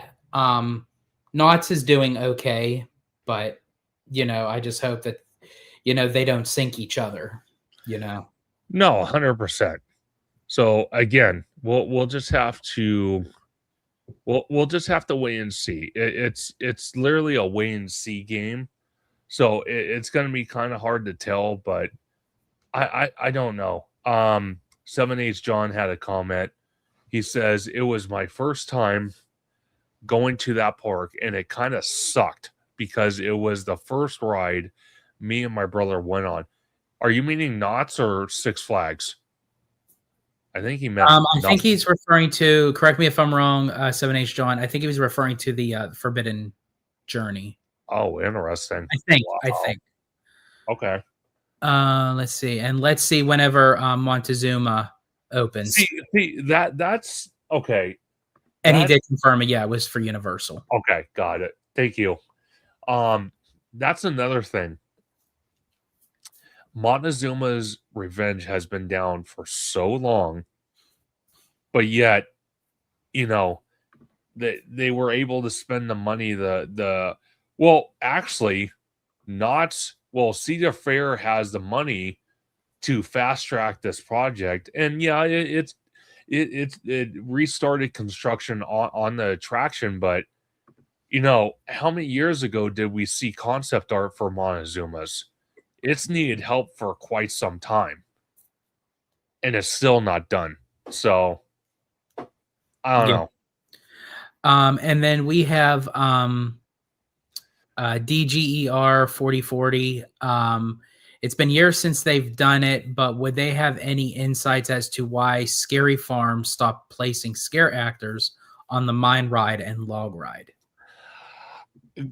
Well, okay. As far as I know, Chris, if you're still in the chat, you could probably answer this better than anybody. I think it had something to do with liability. And for a lot of the scare actors going on these attractions, because I know they also had them riding on Ghost Rider, being in all that makeup and mask and liability. So it was a liability issue because a lot of these scare actors that wear these prosthetics, these masks, costumes, I'm sure a lot of them got sick, dizzy.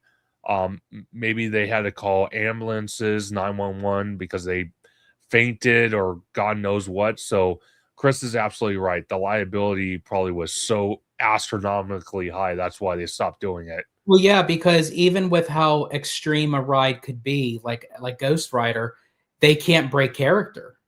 No. So they have to stay in that mindset. Yeah. Chris West says the monsters still get to ride the rides, though I have seen pictures. For one night. So I wonder if that's employee preview or maybe, I don't know. I'm not too sure, but I know at one point they were able to ride with guests, especially Ghost Rider. So I don't know. But yeah, probably just the liability was ridiculous. I would love to ride with guests and be a scare, because I literally would scare the shit out of everybody. I knowing you, yeah, you would. Oh, I know you would. Oh my gosh. Oh man. Uh-oh. What? We got somebody here. Oh God, here we go. Yep, there he is. Troublemaker right there. I called it. Uh-oh. We can't. No, we can't hear you, Mister Oh, Clean Shaven. Though, look at that. He's like, oh, dang, smooth. man, looking good over there. Oh, now he disappeared. Yeah, He saw. I give him a compliment and then he leaves. Well, he sees me and he's like, no, I'm just kidding. No, but when it comes to universal projects, that's why Wizard is trying to get on with us, because he can answer all these universal project answers. Okay, here we go. Ooh, how about now? Oh yeah, now we can hear you. We can hear you. We can't see you. What? No, we can see you. Don't let George lie to you. I can see you. Oh, there we go. No, literally, I couldn't see him. There we go. Oh boy. Okay, hold on. So I'm gonna be looking this way because my camera's over here, but my screen's over here, and this screen's not working. So look at my cheek. Okay. Okay. Well, we'll look at I'll just look at this and then I'll look at you. There we go. Dang. Okay. Well, as I said, you looking Mr. Smooth. Hey, how's it going? The button under here. Oh, hold on. There we go.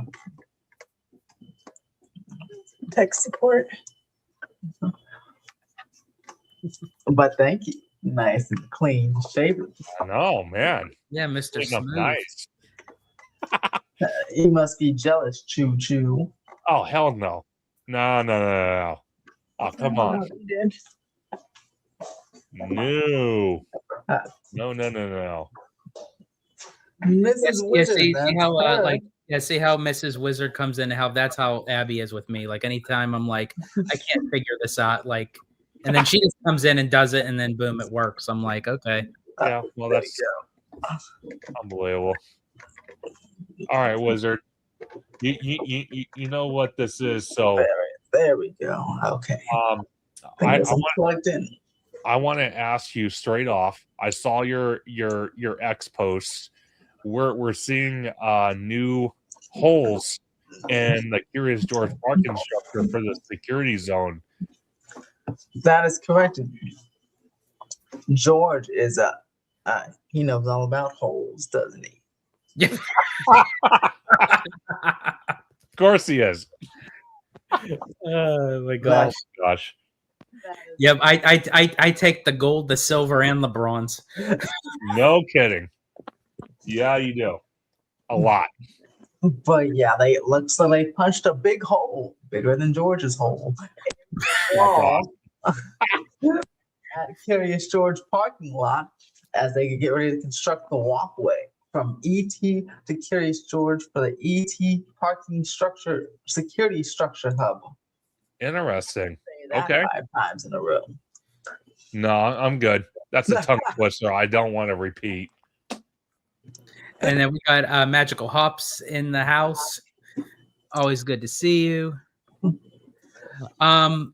So Wizard, now that we have you on, okay, now kind of everything that we've like been talking about throughout this whole entire live, and you have been very opinionated on it, like in the chat. But I need to know, like, straight out vocally from you, because again, I know you did a video on it, but I mean, like, the fact you're like, you know, with the tram tour and everything, like, you can't stand it, you despise it. You're like, Oh, it's terrible. That's terrible. Uh-oh. So tell us how you really feel. I'd rather watch paint dry. Damn. Look, okay, look, this is so, and it's great for people never done it. This thing is so long and it's so boring and it takes up so much space. And even worse, there's a traffic jam. That's made it even worse. No, I can tolerate it. Like, you know. Really quick, Wizard. I'm not sure, Conductor, if you can hear it. Your audio is kind of going a little bit in and out. This is redonkulous. Hold on. A little bit. How about now? A little bit. A little bit. Still kind of going in and out, a little bit staticky. Okay, hold on. Wait a second. Breaking news. Oh God. While he's fixing it, but Remy D says, I agree with you. Keep Talking. Better. So far, pretty good. Talking. Great. Rudio disagrees. We'll make it work. Okay. No, hold it's, on. wait, no, it's going back out again. Ooh, you must be crazy. I'm not crazy. What? Why you calling me crazy? What I do? Hold I didn't on. do anything. I'm Hold just on. sitting Hold here. on. I'm innocent. I Okay, promise. let me look at my thing. StreamYard's stupid. Okay, StreamYard is stupid. Elizabeth, Oh, that's fine. That's fine. Okay, how about now? Better. keep talking. Talking. Yes. Okay. So far, better. I think we're good. Dude, I told you, stupid StreamYard. No, you pay $400 a year for this thing, but StreamYard is stupid. It switched my mic to the camera mic and didn't even tell me. Stupid ass piece of crap. Why would you like that? Now back to the stupid studio tour. Now this thing is so long, it's so boring, and then it's tolerable when it goes all the way through. But then when there's a traffic jam, like the past 5 times went on, there's a traffic jam, particularly by the earthquake section. One time I waited for 5 trams to go in, and you know how long we're sitting there for 5 trams to go to the earthquake section? That's too long. So then I feel like I'm just sitting on the freeway again. I'm like, I don't want to come over to be sitting on the freeway. It's terrible. I rip out all those old buildings and just put in some good stuff, for God's sakes. Okay, that's as I said. Like I would have Rip never. it out. I Rip would have it out. never guessed Rip that. it out. Rip it out. He's on one. I did. I would have never guessed that. Like I thought, like me saying that being a hot take, you would have been like, you know, George, how could you? Like, how could you say that? And then it was the complete opposite. And you're like, oh yeah, 400 acres. Like it should have been gone yesterday. Like Rip it out. Okay, let's put it into perspective. Okay. The studio, Universal Studios, is 400 acres, right? Yes. Okay. Now look. The theme park portion is about 50 acres. Now, Disneyland Resort is like 500 acres with both parks, right? Universal's 400. You know, it's almost the same size. Imagine what they can do with all that space and still include the studio. I mean, most everything is filmed on a sound stage nowadays, right? Not usually these big sets. They've already built brand new sound stages at the very corner. They know the newest sound stages, all those 8 are on the very corner of the property, like literally at the street. I think they did it on purpose. You realize they put them all the way at the very end. Why? They didn't put them right in the middle. Put them all the way at the very end. Because I do think that in the long-term future plan, they'll try to chip away at the backlot, like I'm suggesting, for more theme park space, because it's doing pretty well for Comcast. I mean, look how much they're expanding all over the world and in Orlando, right? I don't think it was a coincidence that they put the newest sound stages and they're putting all the newest buildings on this tour all the way on the edges of the back lot, because I think they're gonna not only consolidate but demolish some stuff and push some theme park into the back lot to make the theme park bigger, and that will probably become the primary money driver. I'm calling it right now. You're not wrong, because before you came on, Wizard, me and George were talking about it, and we said, you know, and we were reading your comments as we're talking about it. If they're not going to put anything into the studio tour, new experiences, new attractions for the tour to go through, we still have the Jurassic Park section of the tour after you go past the Universal picture car, still closed almost 2 years now because of that tram accident. And if they're not going to pour anything into it, it's almost like a money pit, because you're paying for the trams to run, you're paying for the electricity to charge them, you're paying for the maintenance crews, the studio tour guides. Is it really worth it if they're not going to invest into it? Okay, here, look. Now, if you share my screen, I'll show you exactly what we're looking at here. Oh, hold on. And while you do that, and Rudio says getting rid of the studio tour would be like getting rid of the Disneyland Railroad. It's a Mm, staple for Hollywood and Los Angeles. Hey, well, Disneyland Railroad's a nice perimeter ride and take a lot of space. That can stay. But otherwise, some things just got to go. Okay? Progress is only made by demolishing things if you can't do anything else. Just like those classic sound stages. Super Nintendo World was on a classic sound stage. I don't know what, but I know some people were it, up in arms about that. But it's it, just a it was building. it was where they shot Phantom of the Opera. That Oh, sounds that's the one. Yeah. Now, see, look, think about that. Mad about a building, a warehouse going away? That's absurd to me. I mean, they've shot Phantom of the Opera, but I mean, they could have shot Finding Nemo in there. I don't know. What I'm saying, they shot so many movies there, and in these brand new sound stages, there'll be a new, movie that will be as good as a classic as Phantom of the Opera. They'll shoot in there, but at the end, it's just a building, right? A lot of these things on the back lot are just buildings. Except the Metro sets. I love the Metro sets. If they can, I would love to they probably won't do this, but I love to incorporate the Metro sets in a nice themed land. I know they're too profitable and they film stuff there, like Spider-Man, but that'd be so cool. Like have like a New York land, like you do in Florida, as just the Metro sets and build an actual ride back there. Be pretty cool.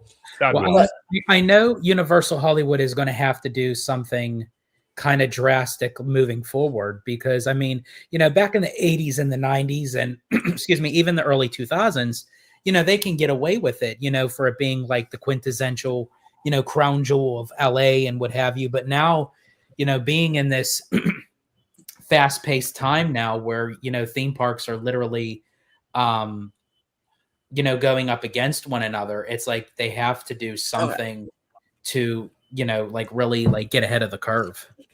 Now here I have the I don't know how to do it, but I shared my screen. I don't know how to, I don't know if you can see it.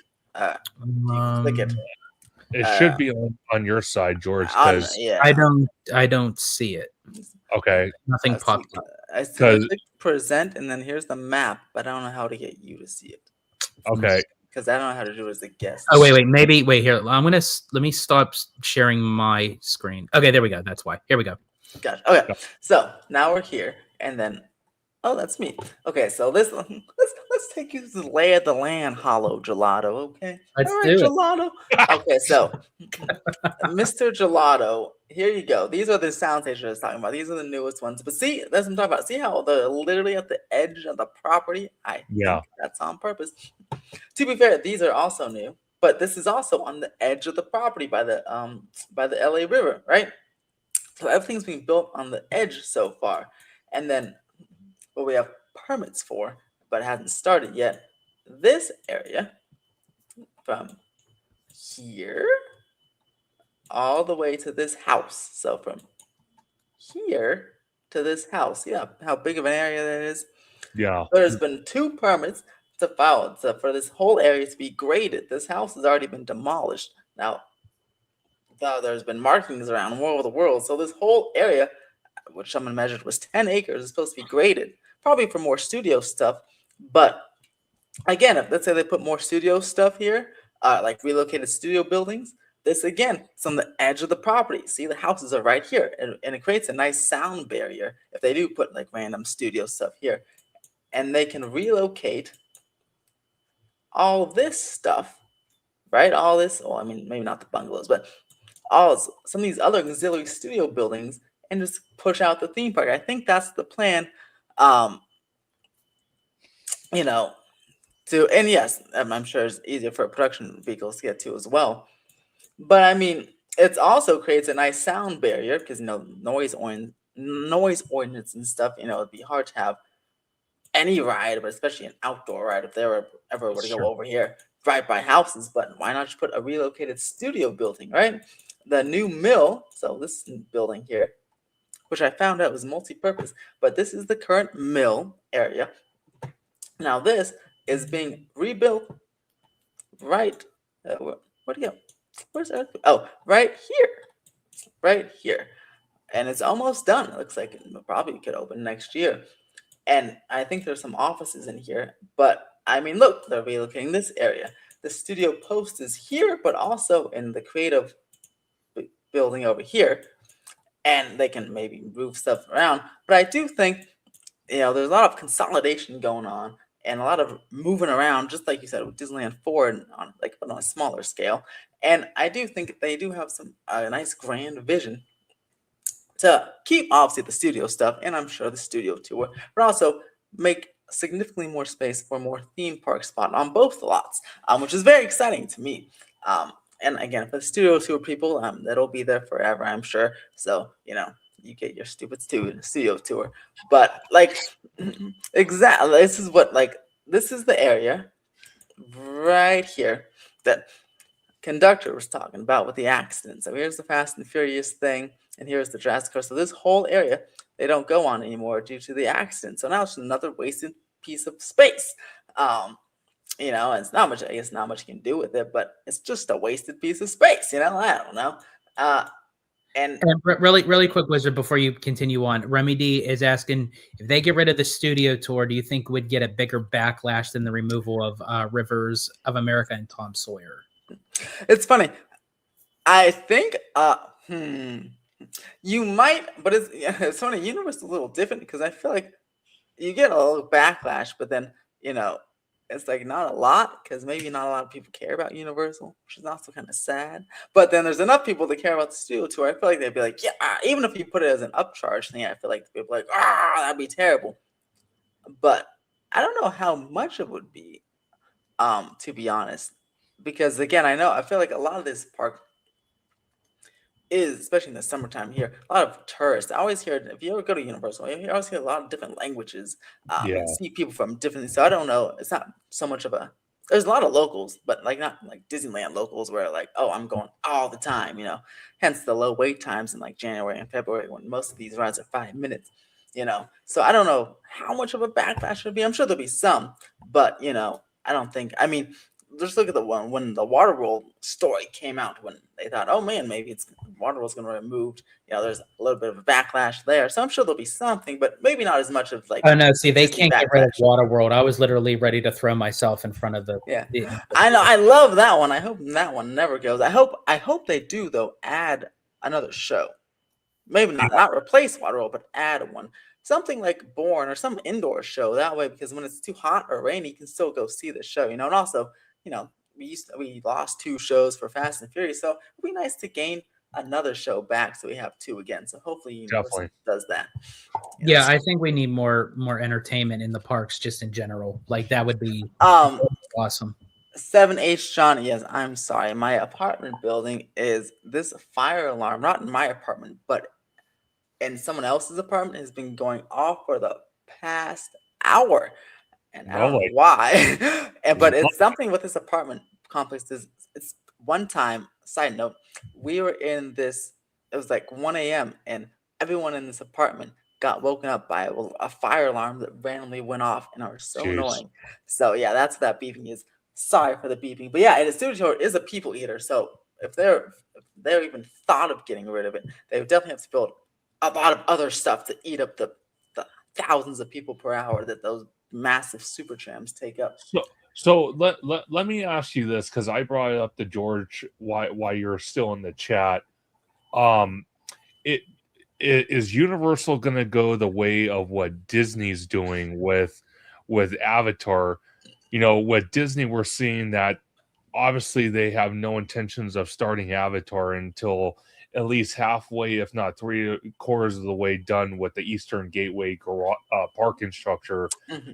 Do you think Universal will not build another attraction or another land for Hollywood until at least they start the construction for the hotel? Probably, because I know that's next. So simply because it's supposed to start so soon that I think that'll be true. But I don't think they're gonna wait to finish the hotel before they start another ride per se. I feel like they Sure. start another ride after Fast and Furious opens, or when it's very close to opening, almost like they started Fast and Furious. You remember the walls went up in January 2023, which is like a Sure. month before Super Nintendo World opened. So I feel like Yeah. they do the same thing there. But I feel like I don't think they'll build the hotel then wait till 2028 to start another ride type of thing. I think they'll No. work on both of those at once. I think so too. And one of the things I want to ask you also, because you also been covering it lately, and you even showed me, which I found it pretty By the interesting. way, sorry, I wanted to address your other question because you were Sure. right when you're explaining the front gate parking. Yeah, so this Sure. is the front gate parking. So yeah, Yeah. this is the hotel spot for anyone who was curious on what the conductor Well, was and talking about. speaking of the hotels, 7H John was asking any ideas of what the hotel is going to be themed to. Oh, if it's the exact rendering that I got, if they stick to that, then it'll be themed to old Hollywood, almost like the main street or like the Hollywood Boulevard. Enter the park. It'll be themed to that. I love That They would that. be stick really to the cool. same design that I That would got. be really cool. I would love to see like a hotel like the Tower of Terror without it being like haunted or deserted. But like Yeah, that, it kind of looked like that basically. yeah, that would be and really and it has like a little Spanish vibe to it. Again, if they didn't change any design. that would be really That- cool. Now, being that we do have you on, and it is a privilege to have you on, and I greatly appreciate you coming on, Wizard. I have to ask because you are the permit file king. Like you're Yes. always the first person that like puts it up of saying, "Oh, like this is filed." Of like I didn't even know that they were even doing that. But um, but what are some of your? Because also too, conductor and I did a kind of like end 2025 going into 2026, like with our predictions and everything. What do you predict with anything of, especially with Universal Hollywood moving forward? What is your predictions of going through of like what some of the plans are? Okay, well, I can for sure tell you that in 2026, you can expect to see construction here for the hotel. You can definitely expect to see construction here. Boom. And for the new tech services building, you can expect to see again, that 10-acre plot I mentioned, this thing being graded over here. And then the new mill is going to finish up. And then where's the other guy? Oh, I lost it. Oh, here's. And then you can expect to see this building from 6 Points, Texas demolished, and then this house, home and family set. That's what it is. Okay, so this big, lovely mansion. Wait, that's an actual like live-in house? Yeah, I think you can actually go inside. It's a set, but it's not like a facade. Like No, I was like, I thought like, so no one is actually, no. Yeah, I was, because if someone was actually, if someone no. was actually living in there, I'd be like, oh, please get rid of it. Give them like a 90-day like Eviction. Yeah. What you can expect. Oh, yeah. You can expect this house to be demolished. Hold on. Forward. Oh, good, she got it. But yeah, you can expect this house to be demolished, and one of our outlets is beeping, like beeping, and Lovely. So the dude's fixing it, so don't mind him. We just want to fire. No worries. So if they're gonna tear down. Oh wait, one more thing. Oh, go ahead. Oh, and I just realized I screamed, and the guy is right here. So, I'm gonna whisper. Okay, yeah, and then right here. See, this is how fast this thing is. The Google image didn't even update yet, but this is where the hillside thing is, the new space that we're all waiting for. Horror Nights. Yeah. So you can expect those sprung tents that they have in Orlando, the white permanent sprung tents, should start construction in January and be ready for Fan Fest nights, is what I heard. But definitely Horror Nights, but maybe Fan Fest nights. Oh, perfect. Okay, so going back to where you were showing that house that's going to be demolished, because we've seen it from you and Mondo from Five Fires. Yes. Right next to that house, what are they building right there? Is that for Fan Fest or is that for a movie production? What is that? I don't know. I've heard it's Jumanji. I've heard it's for the Fan Fest. Maybe it's for both. Like to reuse things. Maybe they're building maybe they can. I mean, because it does kind of look like Jumanji-ish, but then also kind of looks like Little Europe-ish. I mean, maybe they use it Yeah, for both. maybe. I guess we'll see for fan because it looks kind of pretty permanent, like Yeah, permanent Epic for the set. it does. But I don't know. But I'd rate either Jumanji or FanFest or both of them. Gotcha. Yeah. And Remy D is asking, what's the likelihood that a Harry Potter expansion comes to Hollywood? I don't know. I guess in the contract, at least all these people say, they always have to keep building something. But now they're building the new ride in Epic Universe, so I guess they don't. Now that's they the did thing. confirm that is going to be the broomstick ride, correct? They did not. In fact, they didn't even confirm it's being built. But via permit, we know it's being built, Okay. and then So it's just a might be speculation that everyone is it thinking could be a broomstick coaster, not the VR thing, but like a broomstick indoor coaster, a dark That ride. would be interesting. And You know what I would really love? Really quick, it would be run by Lowe's, yes, the hotel. Really quick, you know what I would absolutely love if they did the broomsticks, if they really wanted to give us a thrill? You know the scene when Harry stands on his broom to catch the snitch? Yes. Like they should bolt our feet to the broomstick and we're standing up on it and they just shoot us off. That would be dope. Pretty cool. And then wait a second. To 7H John's question. Sure. I don't know if rooftop actress, but it will have a pool. The pool will be on I'll tell you, according to the site plan, the pool won't be on the 101. Don't worry, guys. The pool will be right here. It'll be on the surface lot. Okay. It'll be on the ground floor, but it'll be on the and there'll be a new trail, like a walking path that I like that. Go from the bridge. Wait a minute. Wait a second. I see, George, you're infecting me. A sidewalk, a pathway will be built. I love it. George, you're subconsciously injecting love with it. Hey, you know what? This is recorded live. I have this now for the rest of my life. Yes. I love it. Pittsburgh is injections and fueling my brains. I love it. Oh my gosh. Man. Oh man. Okay. It does look like a nice. I'm sure there'll be like a pool bar and stuff too, but it's in a pretty nice wizard. Not wizard. The comment distracted me. Pretty nice pool area. Sure. And yes, Chris West, we should finally switch the Kung Fu film. It's been 7 years. Please. Yes. Give me anything else. Thank you. Maybe yes. Shrek. Bring back Shrek for the new movie. Do you think they'd do Shrek like once Shrek 5 comes out in I hope so. Because come on, Shrek 40 was awesome. Like, bring back Shrek. 7H John says, or an adventure in Ron's flying car. That's cool. Although that sounds like a screen ride, so I'd be a little nervous. Yeah. That's the only thing I'm trying to. Hopefully, Universal's trying to get away from, and Fast and Furious is the step in that right direction. I want to ask you, Wizard, because alongside, maybe a Harry Potter expansion, we don't know. Maybe based off the new Donkey Kong movie, maybe a Donkey Kong expansion, or maybe even a Dark Universe West. And George was mentioning something about The Simpsons, maybe putting a Dark Universe, or you said something else in the comments.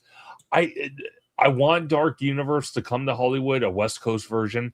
Obviously, I want different attractions based off different Universal monsters.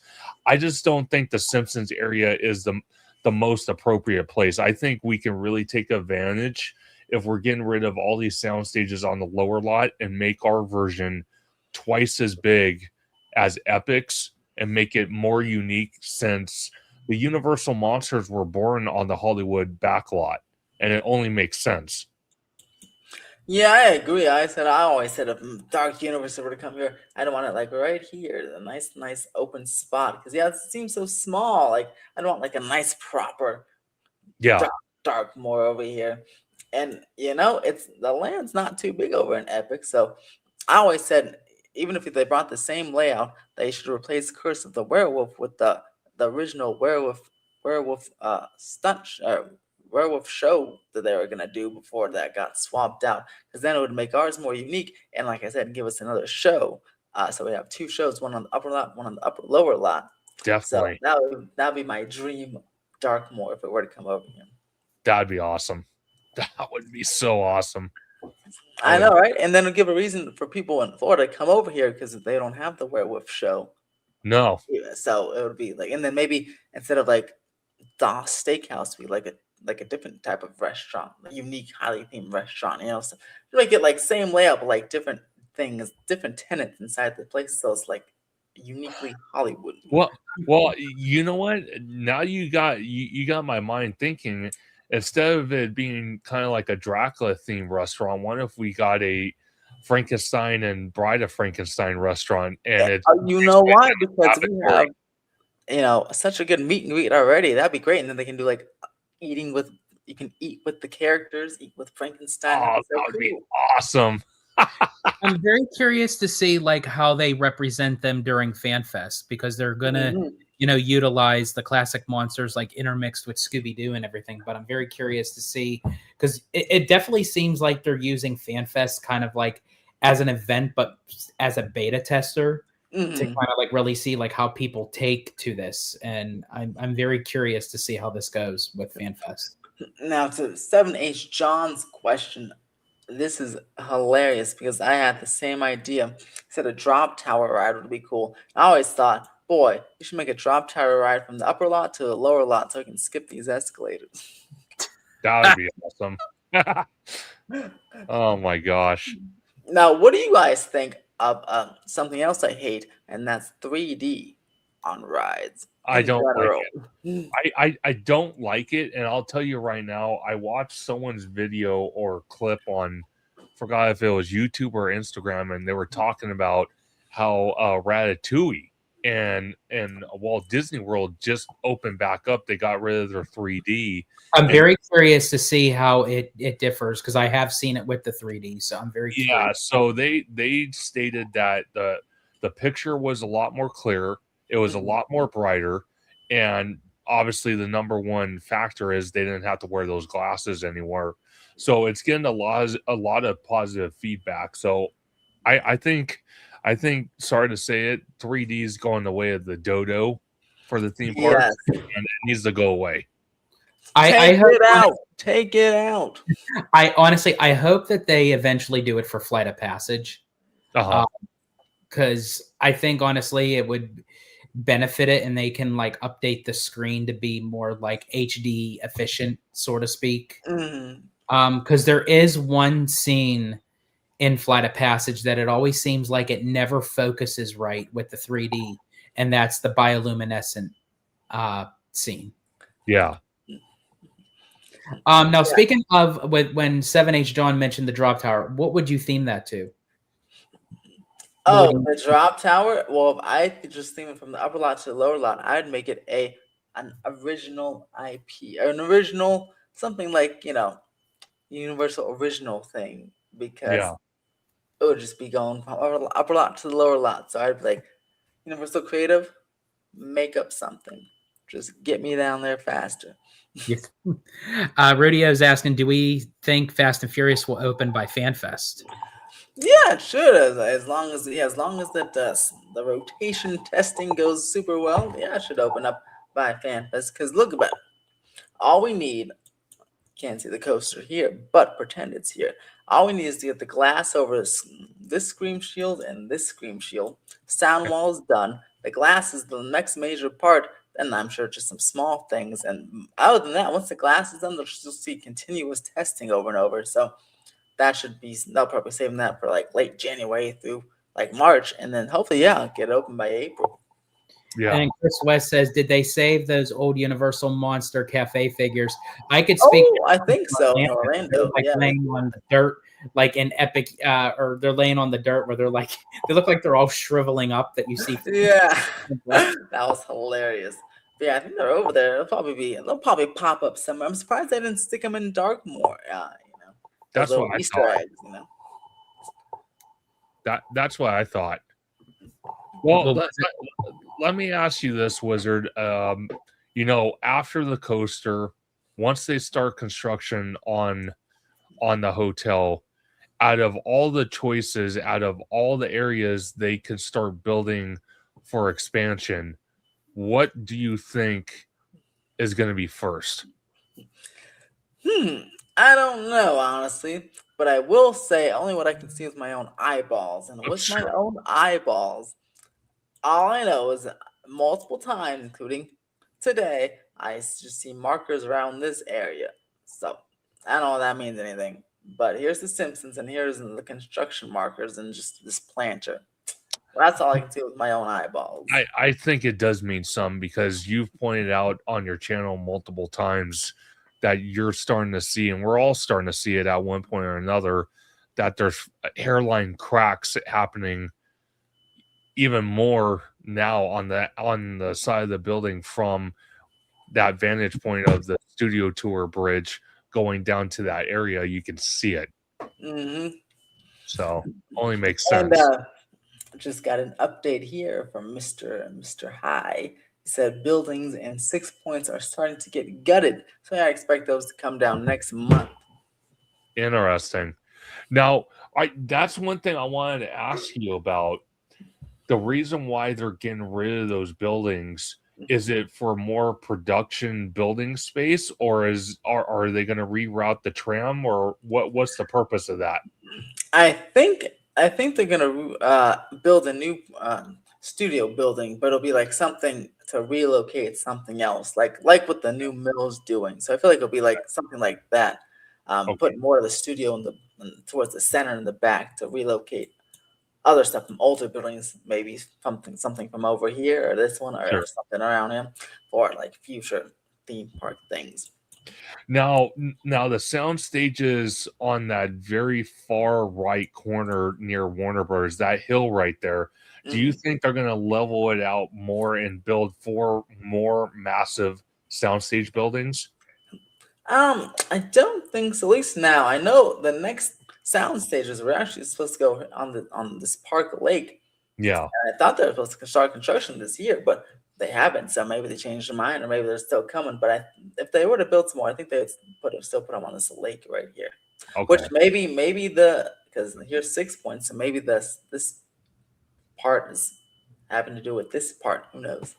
Yeah. and to answer 7H John's question, yes, Universal does send out surveys, especially to me. But what I think is interesting, like I think Universal's like very more blunt than Disney. They'll like say, "Do you have a Disney Magic Key? How often?" do Oh, you I know. They literally say, "Have you heard of Disneyland? When is the last time you went to Disneyland? 2 weeks ago? 6 months ago?" Like, well, okay. Oh my god. Crazy. They're not even trying to hide what's No, going The- on here. Okay. absolutely not. Absolutely not. Wow, that's interesting. Huh. Um, no, no. So Chris West, they installed the white structures is like the skeleton. But then there's gaps right now, but then they're gonna fill the little gaps in with the glass. So it's like they did half of it now, doing the other half. Yeah, no, by far. And then Remy, a Skyliner ride, that would be interesting. I don't know if they have enough. How that would work though, with a lot of with the space. Uh, like if the park was like if the park took up most of this 400 acres, and I feel like a Skyliner could work go one side to the other side, but I don't Yeah, know how it could work. I feel like it'd be too small to go like from just the upper lot to the lower lot. I But think that so. sounds very comfortable. It does sound very uncomfortable. Huh. Interesting. Magical Yeah. Hops likes Disney. That's all Oh, right. he I does. like Disney too. Oh, he does. I know that for a fact. Magical Hops is gonna shell out $2,000 for the Inspired Key, and then he's gonna pay $314 to go on a blockout day. Just kidding, There you go. Magical Hops. I love you, buddy.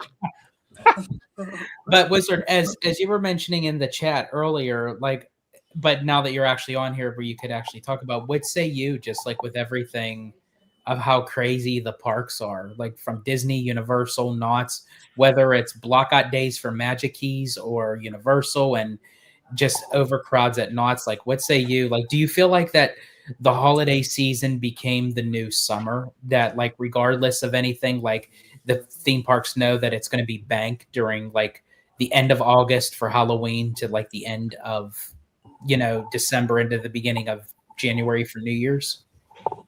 Yeah, I think so because summer obviously is the big thing, and I never understood it. It was always too hot for me.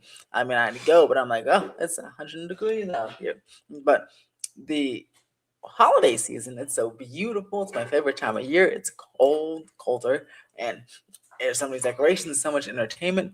Yeah, there's no surprise why this is the biggest time of the year. I thought it should have always been the biggest time of the year, but summer, yeah, it's too hot, and there's usually not too much going on unless you have a new ride. And I think everyone just realizes after the pandemic, they're like, wait a second, we've been stupid all these years, so let's be smart and go in the winter time. And that's what people are probably thinking, like, oh, if we sneak and go to the holidays, everyone's still going to go to the summer. No one's Mhm. going to do it, but everyone had the same idea, and they literally shifted. Exactly. Um, but yeah, there's just so much more for the same ticket price. Like usually, holidays and summer are at the same ticket price, but really, there's more value in this ticket price in the holidays because of the extra holiday entertainment, like at all the parks. Yeah, This is a very interesting comment. I actually like it from Magical Hops. Disney has gone downhill, but hasn't. that is nice. Like that's a very philosophical, so philosophical. I don't even know what it means. That's like wow, it's kind It's of blowing almost my like, mind. yeah, it's almost like Disney got rid of like a lot of like their little extra Yeah, like benefits and but everything, it's but still yet the top still, yeah, tier. it's still it's still there. People still go, and as I said, I'm guilty of it. I give, we always say vote with our wallets, but at the same time, I don't even give Disney my money in my wallet. I just hand them the whole wallet. You know, Exactly. Yeah, Yeah, you do. yeah. And Oh, I do know I've seen people online do exactly what I described. They have an Inspire key and somehow are ending up in the park when it's blocked out. Whether they buy a ticket or not, I don't yeah, know. But it's Disney, true. that's why the more you do that, people, the more blockout dates your Inspire key is gonna have every year. I'm telling you. Yeah, no, yeah, and very like true. that Magical Hop says, it's all about the money. Makes sense. That literally, honestly, just reminded me, like the scene from Pitch Perfect. It's all about the money, money, money. It's all. Of course, you would dance like that and know that magical number. Oh my god. Oh man. No, but it makes sense to me. Well, let me ask you this, Wizard. Out of all three security hubs, obviously the third one hasn't even started yet. Mhm. How likely are we going to Now for the be able to? people, these are 1, 2, and 3. Yes. Okay. How likely are we going to be able to see maybe the one in the Woody Woodpecker parking lot open? Because obviously that one's the Well, farthest along. these two should open up at the same time with the roller coaster. Okay. This one is connected and themed to the hotel. In fact, on themeparks.com, there's a leaked rendering of what this one's gonna look like. Um, and then you have an idea of what the hotel's gonna look like. In fact, I can bring it up for you if you want. Yeah, Because that'd be great. this one's public. Okay, so let me ask you this while you're pulling that up, Wizard. If both two out of the three are going to open the same time, is it possible in the next probably maybe a month before that happens, we're going to see walls go up and City Walk to kind of close it in? Or when do you think we're going to see that? That I don't know. Probably yeah, maybe like March. I still don't know how that particular part's gonna work. Um, it's so interesting to me because I really don't know how that one's gonna work. Um, but I'll have to see. Yeah, I'm not sure about that one actually. Okay, The this is whole interesting. enclosing. Now, okay, so this is the leaked running for the third security hub, the West Hub. So you can see, and there's the back side of the hotel there. This is the hotel itself will be 11 stories via the permit. So, but it tapers down. So this is like the lower part, and you see it's I personally got a higher quality rendering. But the one that's shown here, it's not as high quality, but it's you kind of get some of that old Hollywood drip. Think of this like that's those Spanish homes that you guys live in California. You see a lot of Spanish types homes. That's what this roof material is like. This is the third security hub, which has that same matching vibe, I and like it. that's why it hasn't started yet because it's kind of all one project. The third security hub in the hotel, and you can see they're gonna kind of. This is where that universal neon fountain is. You see that that's not there anymore, and they're gonna build a ADA ramp there where the neon fountain is, and you exit. Smart. Okay. No, that's smart, and it looks awesome. Yeah, Remy D says it looks like a high school. I love that. Oh, that's hilarious. It actually does though, because honestly, if you look at it looks like there's benches there where those bars are, and it reminds me of it really sells with the flagpole. It actually, it reminds me of the scene from Grease when they did that. Tell me more, tell me more. Yeah, You see too many musicals. Dude, I've seen too many movies. I could pick something out for a movie in any Good place. Lord. Wow. Ah, But yeah, so that's why this one hasn't started yet because they're kind of one thing. This one should start in January. We'll see, but the other two should certainly open. So if that really is a school, I guess that pays tribute to our good friend. I guess that really would be Universal High. That's yeah, right. there you go. I love it. Perfect. I love it. Oh my gosh. Funny. And then there's some other stuff. There's Fast and Furious. Yeah. Themeparks.com is a good site, guys. It's a good site. No, it is. I've been on there a couple times. The security entrances. Okay, the security entrances are for to enclose the bubble. It's like Disneyland. You'll go through the security at the parking garage, and then you'll just be done with it. Then you just go into the park. You don't have to go like that line of Margaritaville you saw won't be there because that was all to go to the security hub today.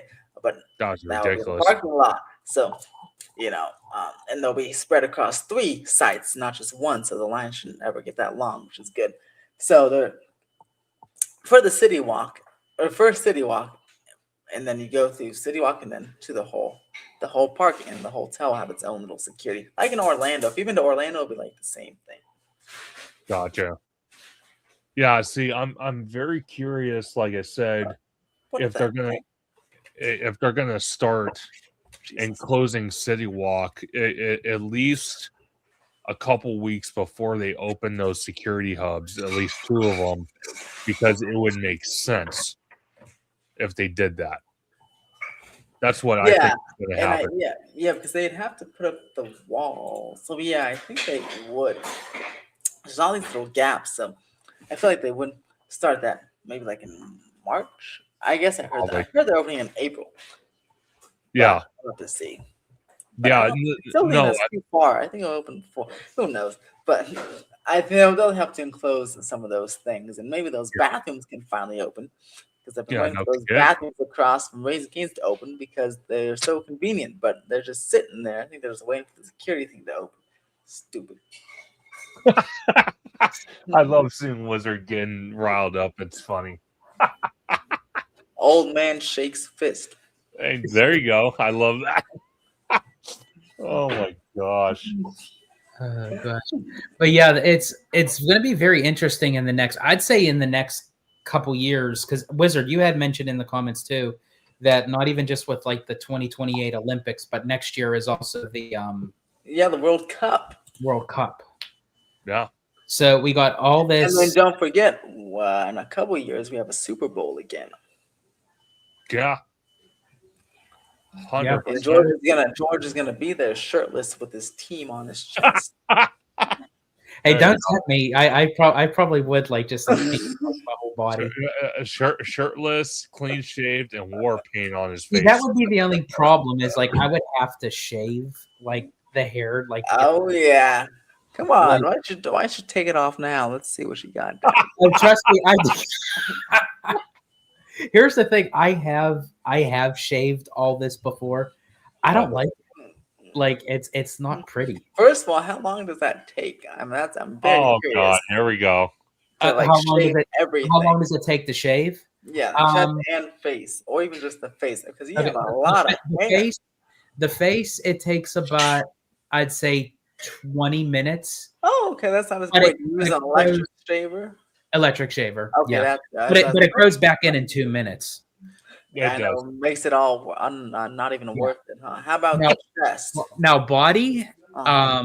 that could take a good like hour and a half. All right, Abby, get ready. Oh boy. That's your job. Oh God. Remy D says, "Can Wizard confirm if each of the cars on Hollywood different be themed to different makes and models?" Oh yeah, they'll be each from the character. They'll be with that Paul Walker's character, Dom Toretto's character, Ludacris's character, uh, And it'll be Hans, four right? different part, and Hans. Yeah, Hans. I'm kind of just guessing on the other two. I've seen all the Fast and Furious movies and still can't tell you what kind of car Ludacris had or any of those other guys besides Paul Walker and Dom Toretto had. But That is very true. they'll have it. They'll be different cars. We'll The just we'll characters just, I'm probably call it messed the up on, ludicrous but car. you know, yeah, the Ludacris car. Oh my gosh. Yeah, you know. That ride is going to be insane because I remember going over to the model of it, and literally it's just one wraparound, like the Yeah. torso. Mhm. Like, oh man, the air time on that thing is going to be. Oh, it's gonna be nuts. Oh, It's gonna be man. awesome. Yeah, but we though. may see George flying over the studio tour because he got ejected out of the studio. Oh geez. And just pull a like have a safety pack, and I'm just like airborne like a parachute. Oh my gosh. You'd be like whatchamacallit? Vin Diesel on the Fast and Furious Supercharged hanging from the helicopter. Yeah. I love At least my hands though will be this proportion. Yeah, I know. Oh my gosh. Oh man. So what are your thoughts on for both of you? Like what are your thoughts on like the Intamin coasters going down into Orlando? Like what say you as far as the theme goes and everything? I'm gonna love Loved it. I think it's gonna be called Fast and Furious New Orlando Drift, or Fast and Furious New York Drift, or Fast and Furious Hollywood Drift. And I'm not even kidding about the last one, but I do think it will. We did the whole spinning thing, but it looks like there might be a little spike there. That's pretty cool. Should be So you fast. say that it's going to be Fast and Furious. Yes. Okay. And all three of those names I just mentioned are three of the names I heard it could be. So we'll see what it is. Okay. Wow. Which would So be you- really funny. I'd be very upset. In fact, I would go over to Orlando President Karen Irwin herself, and I'd be like, I don't like you if they named it Hollywood Drift because you stole our coaster. Now you can steal our name too. Yeah, no. I just love how you said that. This was you literally right now. You were like, I'll go over to the Orlando President Karen. Yeah. Yeah, there was a pause between that. Yeah, there was a pun like, Karen. Oh my gosh. That's hilarious. Well, Oh, my God. I personally I think it could be Fast and Furious. I hope it's not, because I think we need to stop with the cloning aspect of this. But personally, I rather see either Ghostbusters or I rather see maybe Jaws, because they got rid of their Jaws attraction to put Harry Potter in. Was it Harry Potter or Diagon Alley, Wizard? It was they're Diagon both the same Okay, thing. but yeah. Diagon Alley. So imagine a Jaws roller coaster, and at some point of the track, you go over a body of water, and all of a sudden, the sound of it are the sound effects, plays that Jaws music, and all you see is sharks coming after you, and you have to speed Or through even that. better, you go under the water and you have to go under the water for at least 5 minutes, and it's a challenge. Can everyone hold their breath underwater for that long? Actually, I was just going to say, I would actually say literally have the people go underwater and they have to hold their breath until actually the theme of the song is over. So you have I to love hold it, that. dun, dun, dun, dun, Right. and then boom, it shoots you up. And I you can love sign that. a waiver and be like, okay, Yep. you I love it. agreed to this, so no more lawsuits. Okay, no more lawsuits if something happens. I would love to, the like, penalty obviously it's died. going to be a roller coaster, but like, even if they were to get rid of the Fast and Furious Supercharged over in Orlando, I would love to see like a Beetlejuice themed, like Mystic Manor kind of thing. Yeah. Oh, George just wants to go all day and say the juice is loose on the ride the whole time. Juice is loose. Oh my gosh. That would be awesome though. Now, I wanted to ask you about like the Intamin coaster because someone was saying that it was just for like updates or something. Obviously, I don't know if they actually confirmed it, but is there a possibility another Intamin coaster could be going in the Lost Continent?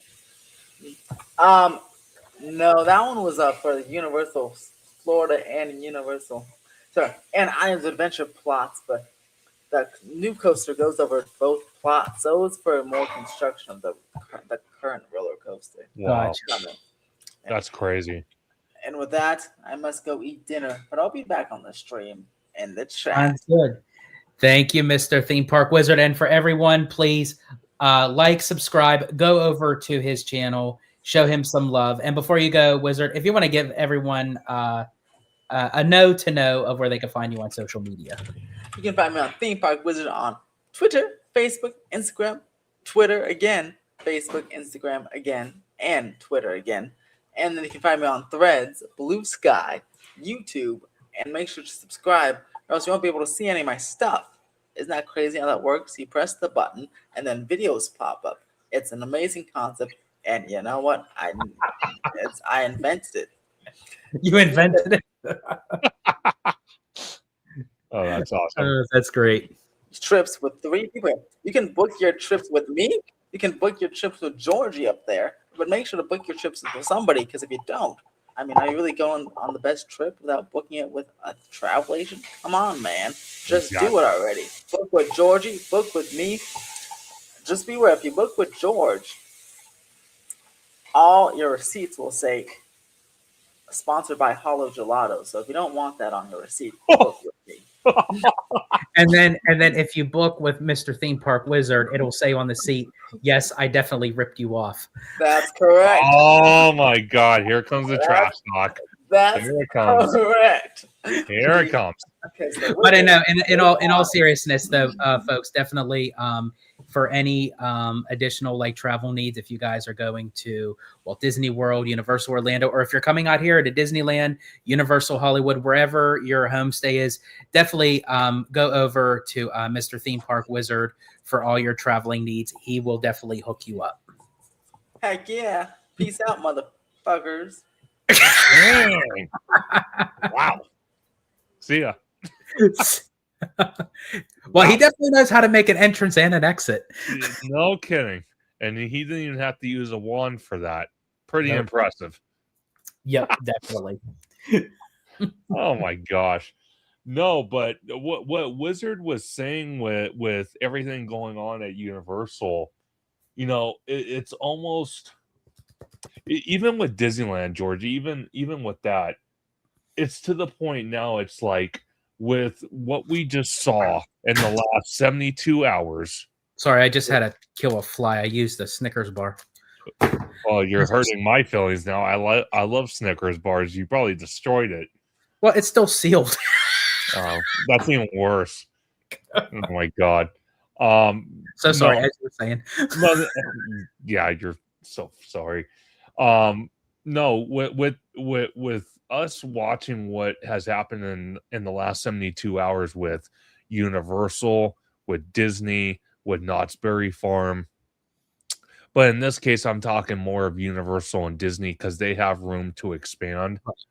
Does this give does this kind of give a kick in the butt to people at Disney, people at Universal? Hey, you know what? We really need to step up our construction timelines for projects because it's to the point now where we're seeing these massive crowds. They want more, and we need to provide more, and we need to stop, being so slow with projects. And it drives me nuts because I'm always going to refer to Disney on this because I've talked to so many people, including you, George, and others, that said Disney's way of doing things when they want to build new attractions, new lands, new infrastructure, they sprawl it out through quarterly earnings to save money. But then on the other hand, you have Comcast and Universal. They're building at a decent, if not rapid pace. But on the other hand, the problem with Universal out here compared to their counterpart in Orlando is we're fighting neighbors. We're fighting the studio that's literally on the lower lot. We're trying to fight with permits with the city of Los Angeles and the county of Los Angeles, because I don't care what it is out here in California to file permits and to do massive construction. It's like an act of Congress. It really honestly is. So by seeing these crowds, which is basically the topic of this whole live stream and our thumbnails for the live stream, do you honestly believe that the California parks need to step it up? Absolutely. And I'm glad you brought that up. I think I do agree with you, like as far as like with Disney and how they go about with like making announcements, making promises, the progress of how long it takes. I do agree with you on that. But I also think it's something even a little bit more when you compare Orlando to, or just Florida. I'll just say the state of Florida with the state of California. Sure. Is when you look at Walt Disney World and you look at Universal Orlando, we were just talking about, they started building the new coaster while Rip Ride Rocket was still up. Yeah. They were literally building its replacement while it was still up. They were doing it from the back stage area and then moving forward. That is like unheard of. I've never seen anybody do that. That's being done in Universal Orlando. Same thing with Walt Disney World. We're seeing Tropical Americas, Monsters, Inkland, the Cars, Piston Peak area, Villains. Everything is getting cleared out. Like so much progress and projects are going off at the same time. Pretty soon, Rock and Roller Coaster is going to go down to become Muppets. Dinosaur is about to go to be transformed into Indiana Jones. They already went vertical with the Encanto house. But then you come over here to Disneyland, and we yet still don't even know what's going on with Avatar and Coco. Is that a coincidence? No, because it's here in California. And when it comes for Universal Hollywood, even though that they still work intangible with Orlando, we still don't even know what's going on there. So I think it's not even just a Disney thing or even a Universal thing. I think it's a state thing. It is. And it's kind of sad. And Haunted Mermaid 13 says, for me as a cast member and a fan of Disney, since I stepped foot into the park at age 5, I'm kind of mad that everyone is building things quicker while we're waiting for a destination or entertainment on empty spaces. See, that's what I mean. It's just and we talked about this. I forgot if I was on your channel or you were on mine, and we talked about this. We said, you know, as Disney, I don't know how it is in Orlando, but out here in Disneyland, if they keep building more attractions, more lands, which I'm not saying they shouldn't, but the more they build, are we going to see things like Tomorrowland, like empty show areas like the Fantasyland Theater and the Hyperion, and then we're seeing areas of the park that kind of get neglected because now they're building even more stuff and they can't even handle what they got. Well, and that's why, honestly, with this upcoming D23, that's why I don't think we're getting any big major announcements like we did last year. They can't. they'd be stacking them too much. We still have yet to hear any information on the projects they already announced, and they're going to announce more. They can't. As far as with the entertainment purpose and what have you, you had mentioned the Fantasyland Theater. Bluey is going into the Fantasyland Theater. Now that's going to be a huge hit with the young kids, Sure. but is that going to be permanent? No, that's not going to be permanent. So they're using that whole entire space of a theater for, just as Haunted Mermaid mentioned it, just seasonal stuff, for event stuff, for temporary stuff. See, that's what kind of drives me nuts. And I told you this the last time me, you, and Tommy hung out at the park, and we always have a great time, all three of us. It's a bunch of fun.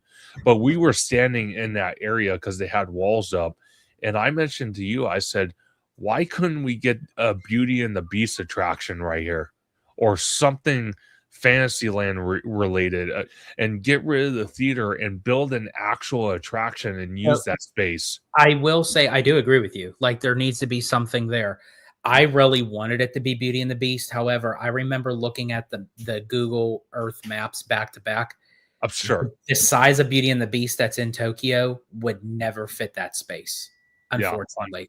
Unfortunately. But I do agree with you that something needs to be there. If they clear out that whole area, level it out, do something with it. Like, even if it's not an exact replica, because I don't think they could do a replica of Beauty and the Beast in Tokyo anyway, but give us something of Beauty and the Beast. Red Rose Tavern's right there. Yeah. It's literally adjacent to it. Or give us Tangled, or give us, I don't know, give us because it's perched on a hill, give us like a rendition of the maybe, again, maybe not the Seven Dwarfs Mine Train, but do like a coaster like that, but just retheme it to something different. Exactly my point. And then I want to ask you, I don't know if you could pull up Google Maps or whatnot, but I'm curious on where the Fantasyland Theater sits. In that technically that land right there, and then behind that is backstage for Galaxy's Edge. It would be better to look at the map. Yeah, I'm going to see if I can. Let me see. Because there's two ways I'm going to go about this, or actually three ways. They could build something Beauty and the Beast related, maybe a dark ride, maybe a coaster, who knows. They could either do that, they can either expand Toontown, or they can expand Galaxy's Edge and give us that third attraction. Let's see. Either one of those three options would not be such a horrible idea, because to have the Fantasyland Theater sit there pretty much empty most of the time and only used for just seasonal events tells me right then and there they don't know what to do with it.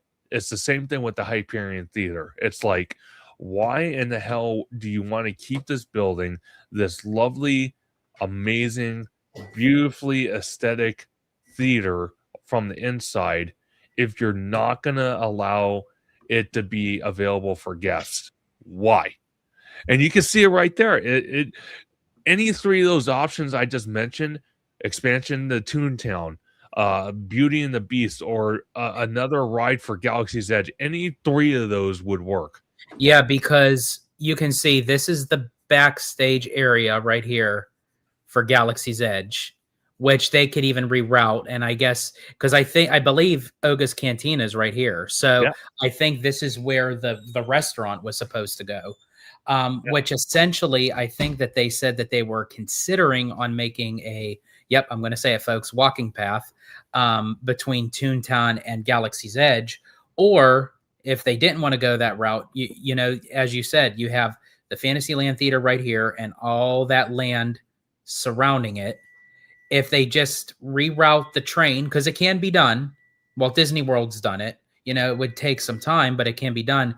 And they can extend more out for Fantasyland if they wanted to go diagonal, and it would be just adjacent to Toontown. Or I'm going to give up a third. This one I think is least.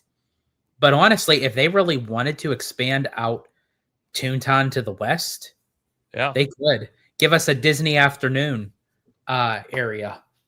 See, that might be possible, because you can almost do you can almost have two things out of this if you did that.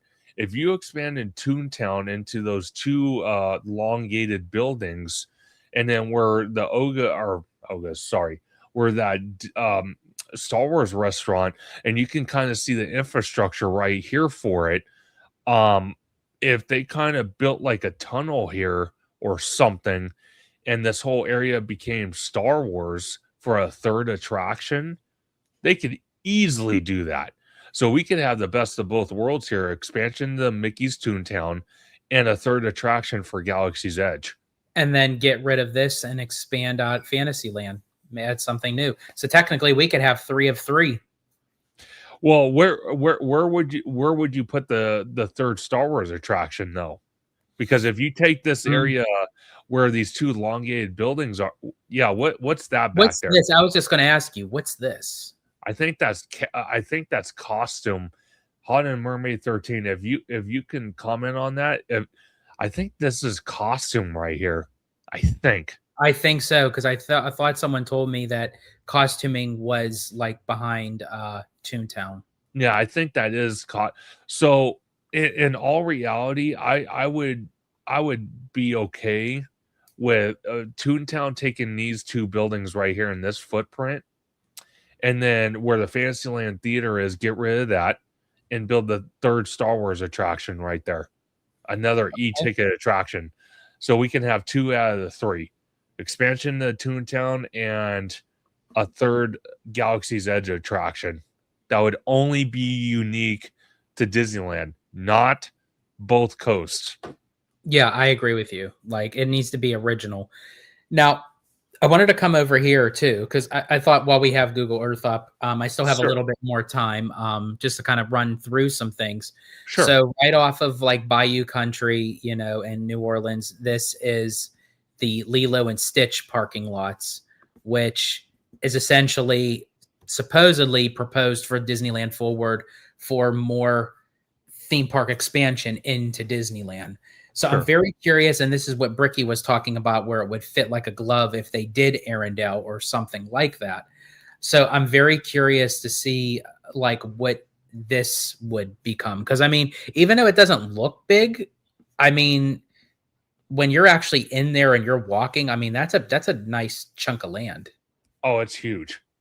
It's definitely huge. I've walked that long, AKA walking path, from the security exit next to the former ESPN zone, and where this white long walking path is to get back to Mickey and Friends and Pixar Pals. Do you think they would even, like, if this does become extra expansion for Disneyland, could they add an extra entranceway and security for people to enter in through this side of the park? Possible. I know it'd be kind of daunting. I don't know, they probably wouldn't, but I mean, I wonder if it would be possible. I don't know. That's kind of a tough call for me. It really is. So I don't know if they would or not. I think that would, now that I'm thinking about it, I think that would cause a little bit too much congestion. Yeah. Coming off of Mickey and Friends, where you got people going on the tram and you got people going this way, it might be a little bit more hectic. Yeah, I don't know. I think it's possible, but to enter one land through security and not a whole park, I don't know if it would make sense. So I think they would just close it off, and they would build a sky bridge from the back of Pooh Country into this area. That's where I think it's going to happen. They're going to build another sky bridge over. Now, this possibly could be. Now, I may eat my words here, and people don't get excited but they really didn't make any significant announcements at last year's D23 that dealt with Disneyland, other than the 70th anniversary, like with the Walt animatronic. So if they really wanted to say something big, even though that they're doing DCA projects, they may announce a big expansion for Disneyland, just because nothing was ever mentioned for Disneyland. Very true. And you're not wrong about that. But now we're like you said, now we're stacking projects on Mhm. projects that haven't even started. Yeah. Don't get me wrong. I would not be opposed to that idea. But what I would really honestly like to see first and foremost is maybe they don't talk about that space until the 2028 D23.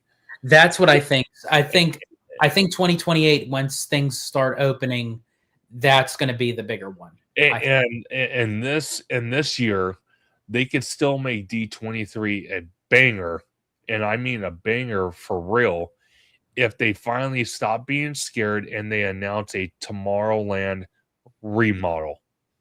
If they did that, that would save them, I think, personally, because people have craved it for so long. If they announced what they want to do with Tomorrowland, they announce what they're going to bring to Tomorrowland. We see concept art of what Tomorrowland could look like.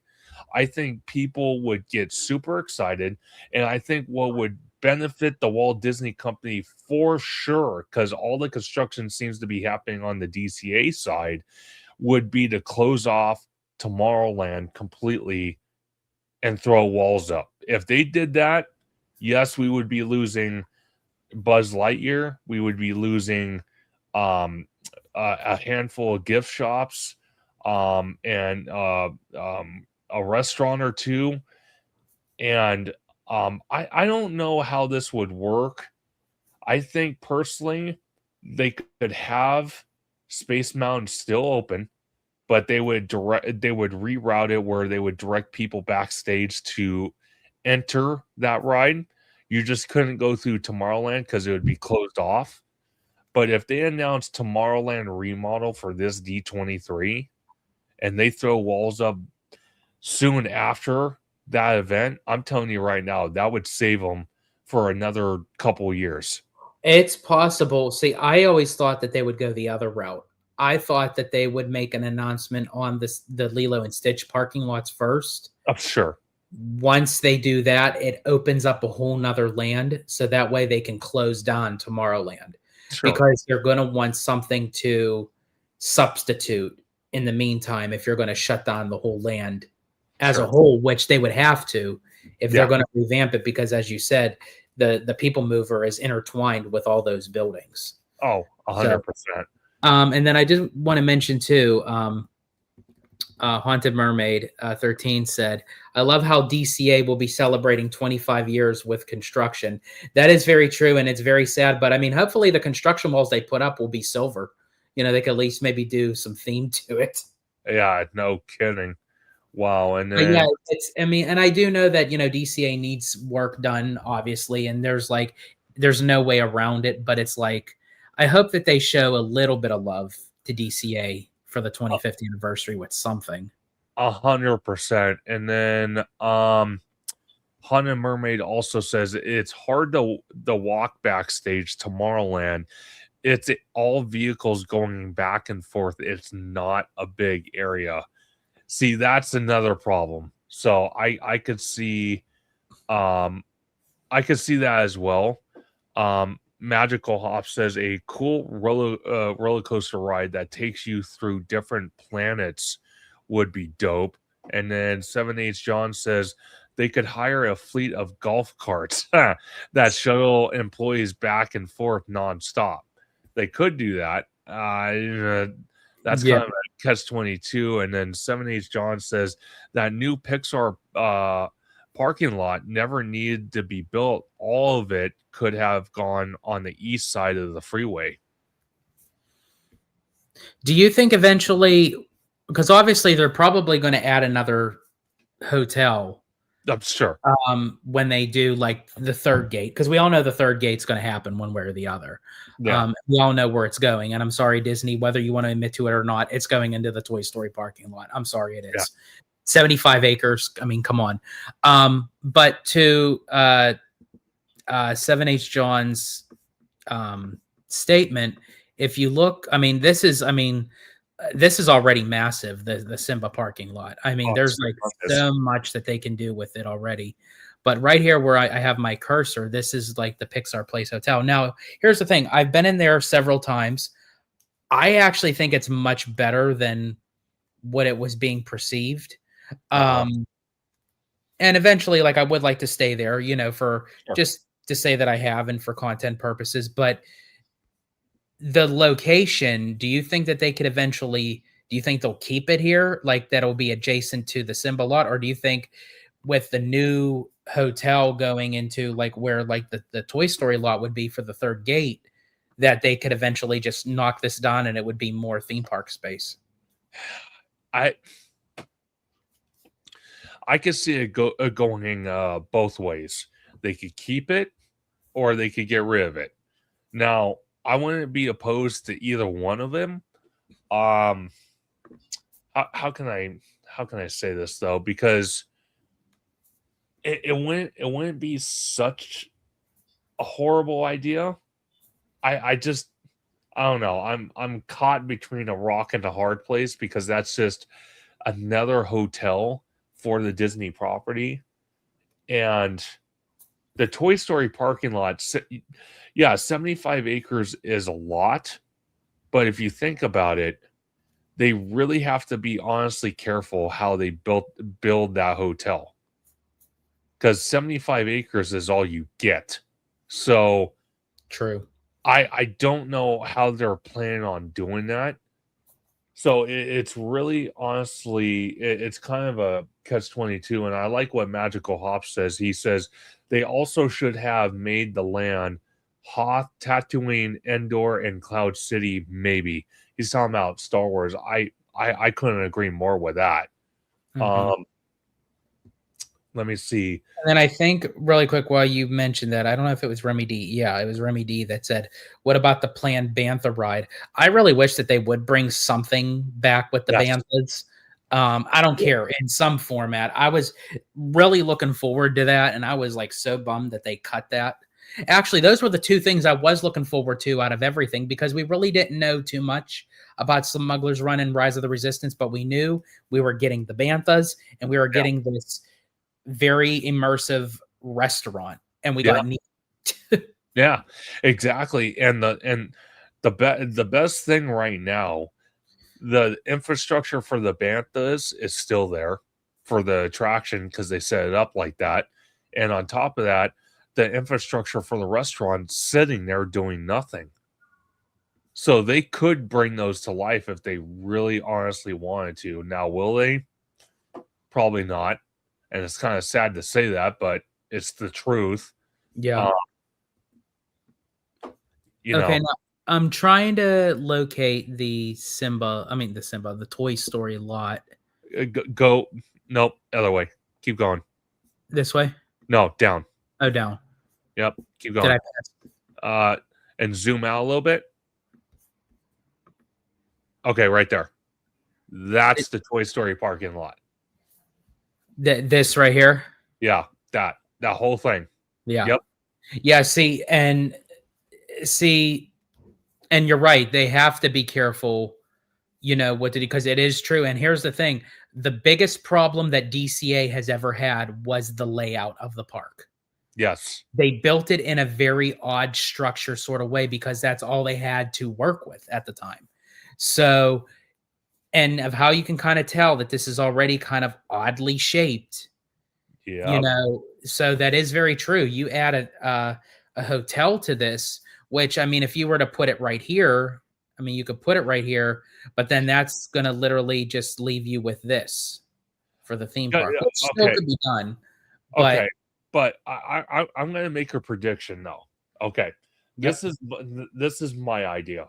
If they cleared out all this, they got rid of the homes, the existing structures, and that was all 75 acres of theme park space. And Disney kind of pulls the trigger, they get ballsy and they pull the trigger since they already announced and they bragged online they spent $1 billion on AI. They could probably spend another couple billion on, not just buying out all these people and businesses to clear the way. do you think that was a necessary purchase right now? No. No, it was not. I don't think either. No, it was not.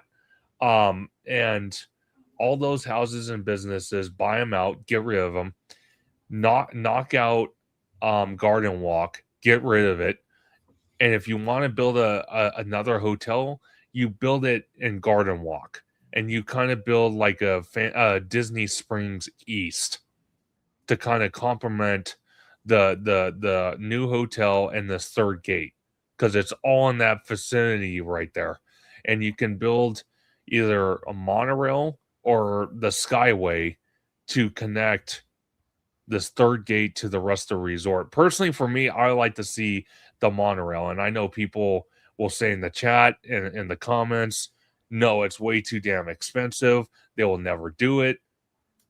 I would hope that whoever the next CEO is, whether it's tomorrow or whoever, would actually say, you know what, screw it, we're going to do it. Just to prove a lot of people wrong that they're capable of doing it. But that's my prediction. I would leave all 75 acres to theme park space, get rid of Garden Walk, buy out Garden Walk, build the another Disney hotel there, and make it big if you want, and build a Fantasy Springs East. So like a downtown Disney East. And it's literally right next to Toy Story. It's like perfect.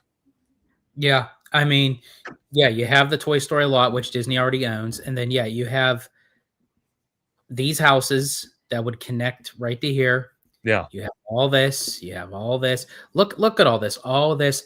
I honestly, this whole area, honestly, I just have one thing to say in the words of Miley Cyrus. I came in like a wrecking ball. Oh God, here we go. Here we go, folks. You're getting them on a singing rant. Here we go. Oh Lord. But no, it makes perfect sense though. If they want to build another hotel, build it in Garden Walk, build a downtown Disney East. That way you still have shopping there and entertainment, and you have the Toy Story parking lot, which is the third gate, extend the monorail, and then you're golden. You can't get any more golden than that. Yeah, it's going to cost a seriously ton of money, but it's going to benefit us in the long run. Yeah, it is. It is true, and especially with Garden Walk. Let me see. Where's the? Yeah, it's literally right there. Right where Toy Story's at. You could build the hotel right there. Like, for real. Okay. Yeah, I don't need that image. Get out of here. But if I'm you going to zoom it out. So yeah, so here's Garden Walk. Yeah. Right, all this. So I'm going to zoom it out. Yeah, it's literally north of the entrance to the third gate. Literally. Yeah, this could actually be right here, the hotel. Now, this, I believe, right here where my cursor is, this parking lot, this was the cast member lot, and I think this is where the Eastern Gateway is Eastern Gateway. Okay, so there you go. You have the Eastern Gateway right here. It's going to run a bridge to come whoop right over here. But then south of that, you have Garden Walk that would be adjacent to the Simba lot. I mean, come on. No. Toy Story. I mean, Toy Story. Excuse me. Yeah. Toy Story lot. I mean, come on. That's a monopoly right there. Yeah. They could easily, again, it all comes down to money, and I get it. It's going to be extremely expensive. But you know what? At this point, if they did that, if I was, let's say I was on the board, advising whoever the next CEO might be, let's say Josh tomorrow, I would tell him that. I would show him maps and say, look at this. You can have a third gate, all 75 acres, theme park space. You can have Garden Walk as a hotel. I think though, it's not. I mean, I get it. There's probably red and yellow tape with everything, but it's not rocket science. No. We can see it with our very own eyes. Yes. And then you build the monorail. I think honestly, if he becomes CEO, I hope that would be the creme de la creme move. Can you imagine him buying out Garden Walk at the beginning of him being CEO? Like, that would get eyes on him. Well. Okay. Think about it for a second, though. For the last 2 CEOs we had. I'm minusing Chapek, but Bob Iger and we had Michael Eisner. Both gentlemen, as CEO, did massive purchases. Iger bought Fox. Eisner built Euro Disney, aka Disneyland Paris, in Paris. Yeah. 2 big, and honestly, even Chapek, he bought that cruise ship, which has now become Disney Adventure. Yes. So okay, well, so the last three CEOs we've had have made massive investments for the Walt Disney Company. So why not tomorrow, or Dana Walden or whoever it might be, make a massive purchase, buy out Garden Walk, extend the monorail, make Toy Story all 75 acres the third gate, and build a hotel in Garden Walk, and build like a downtown Disney East. You can easily do it. It all comes down to money, though. And 7H John had a comment. He says, buy the properties, level them, get them reassessed, and then build Marvel stuff regardless. Why not? Yeah, I mean, they have. See, that's where I would have done with Marvel.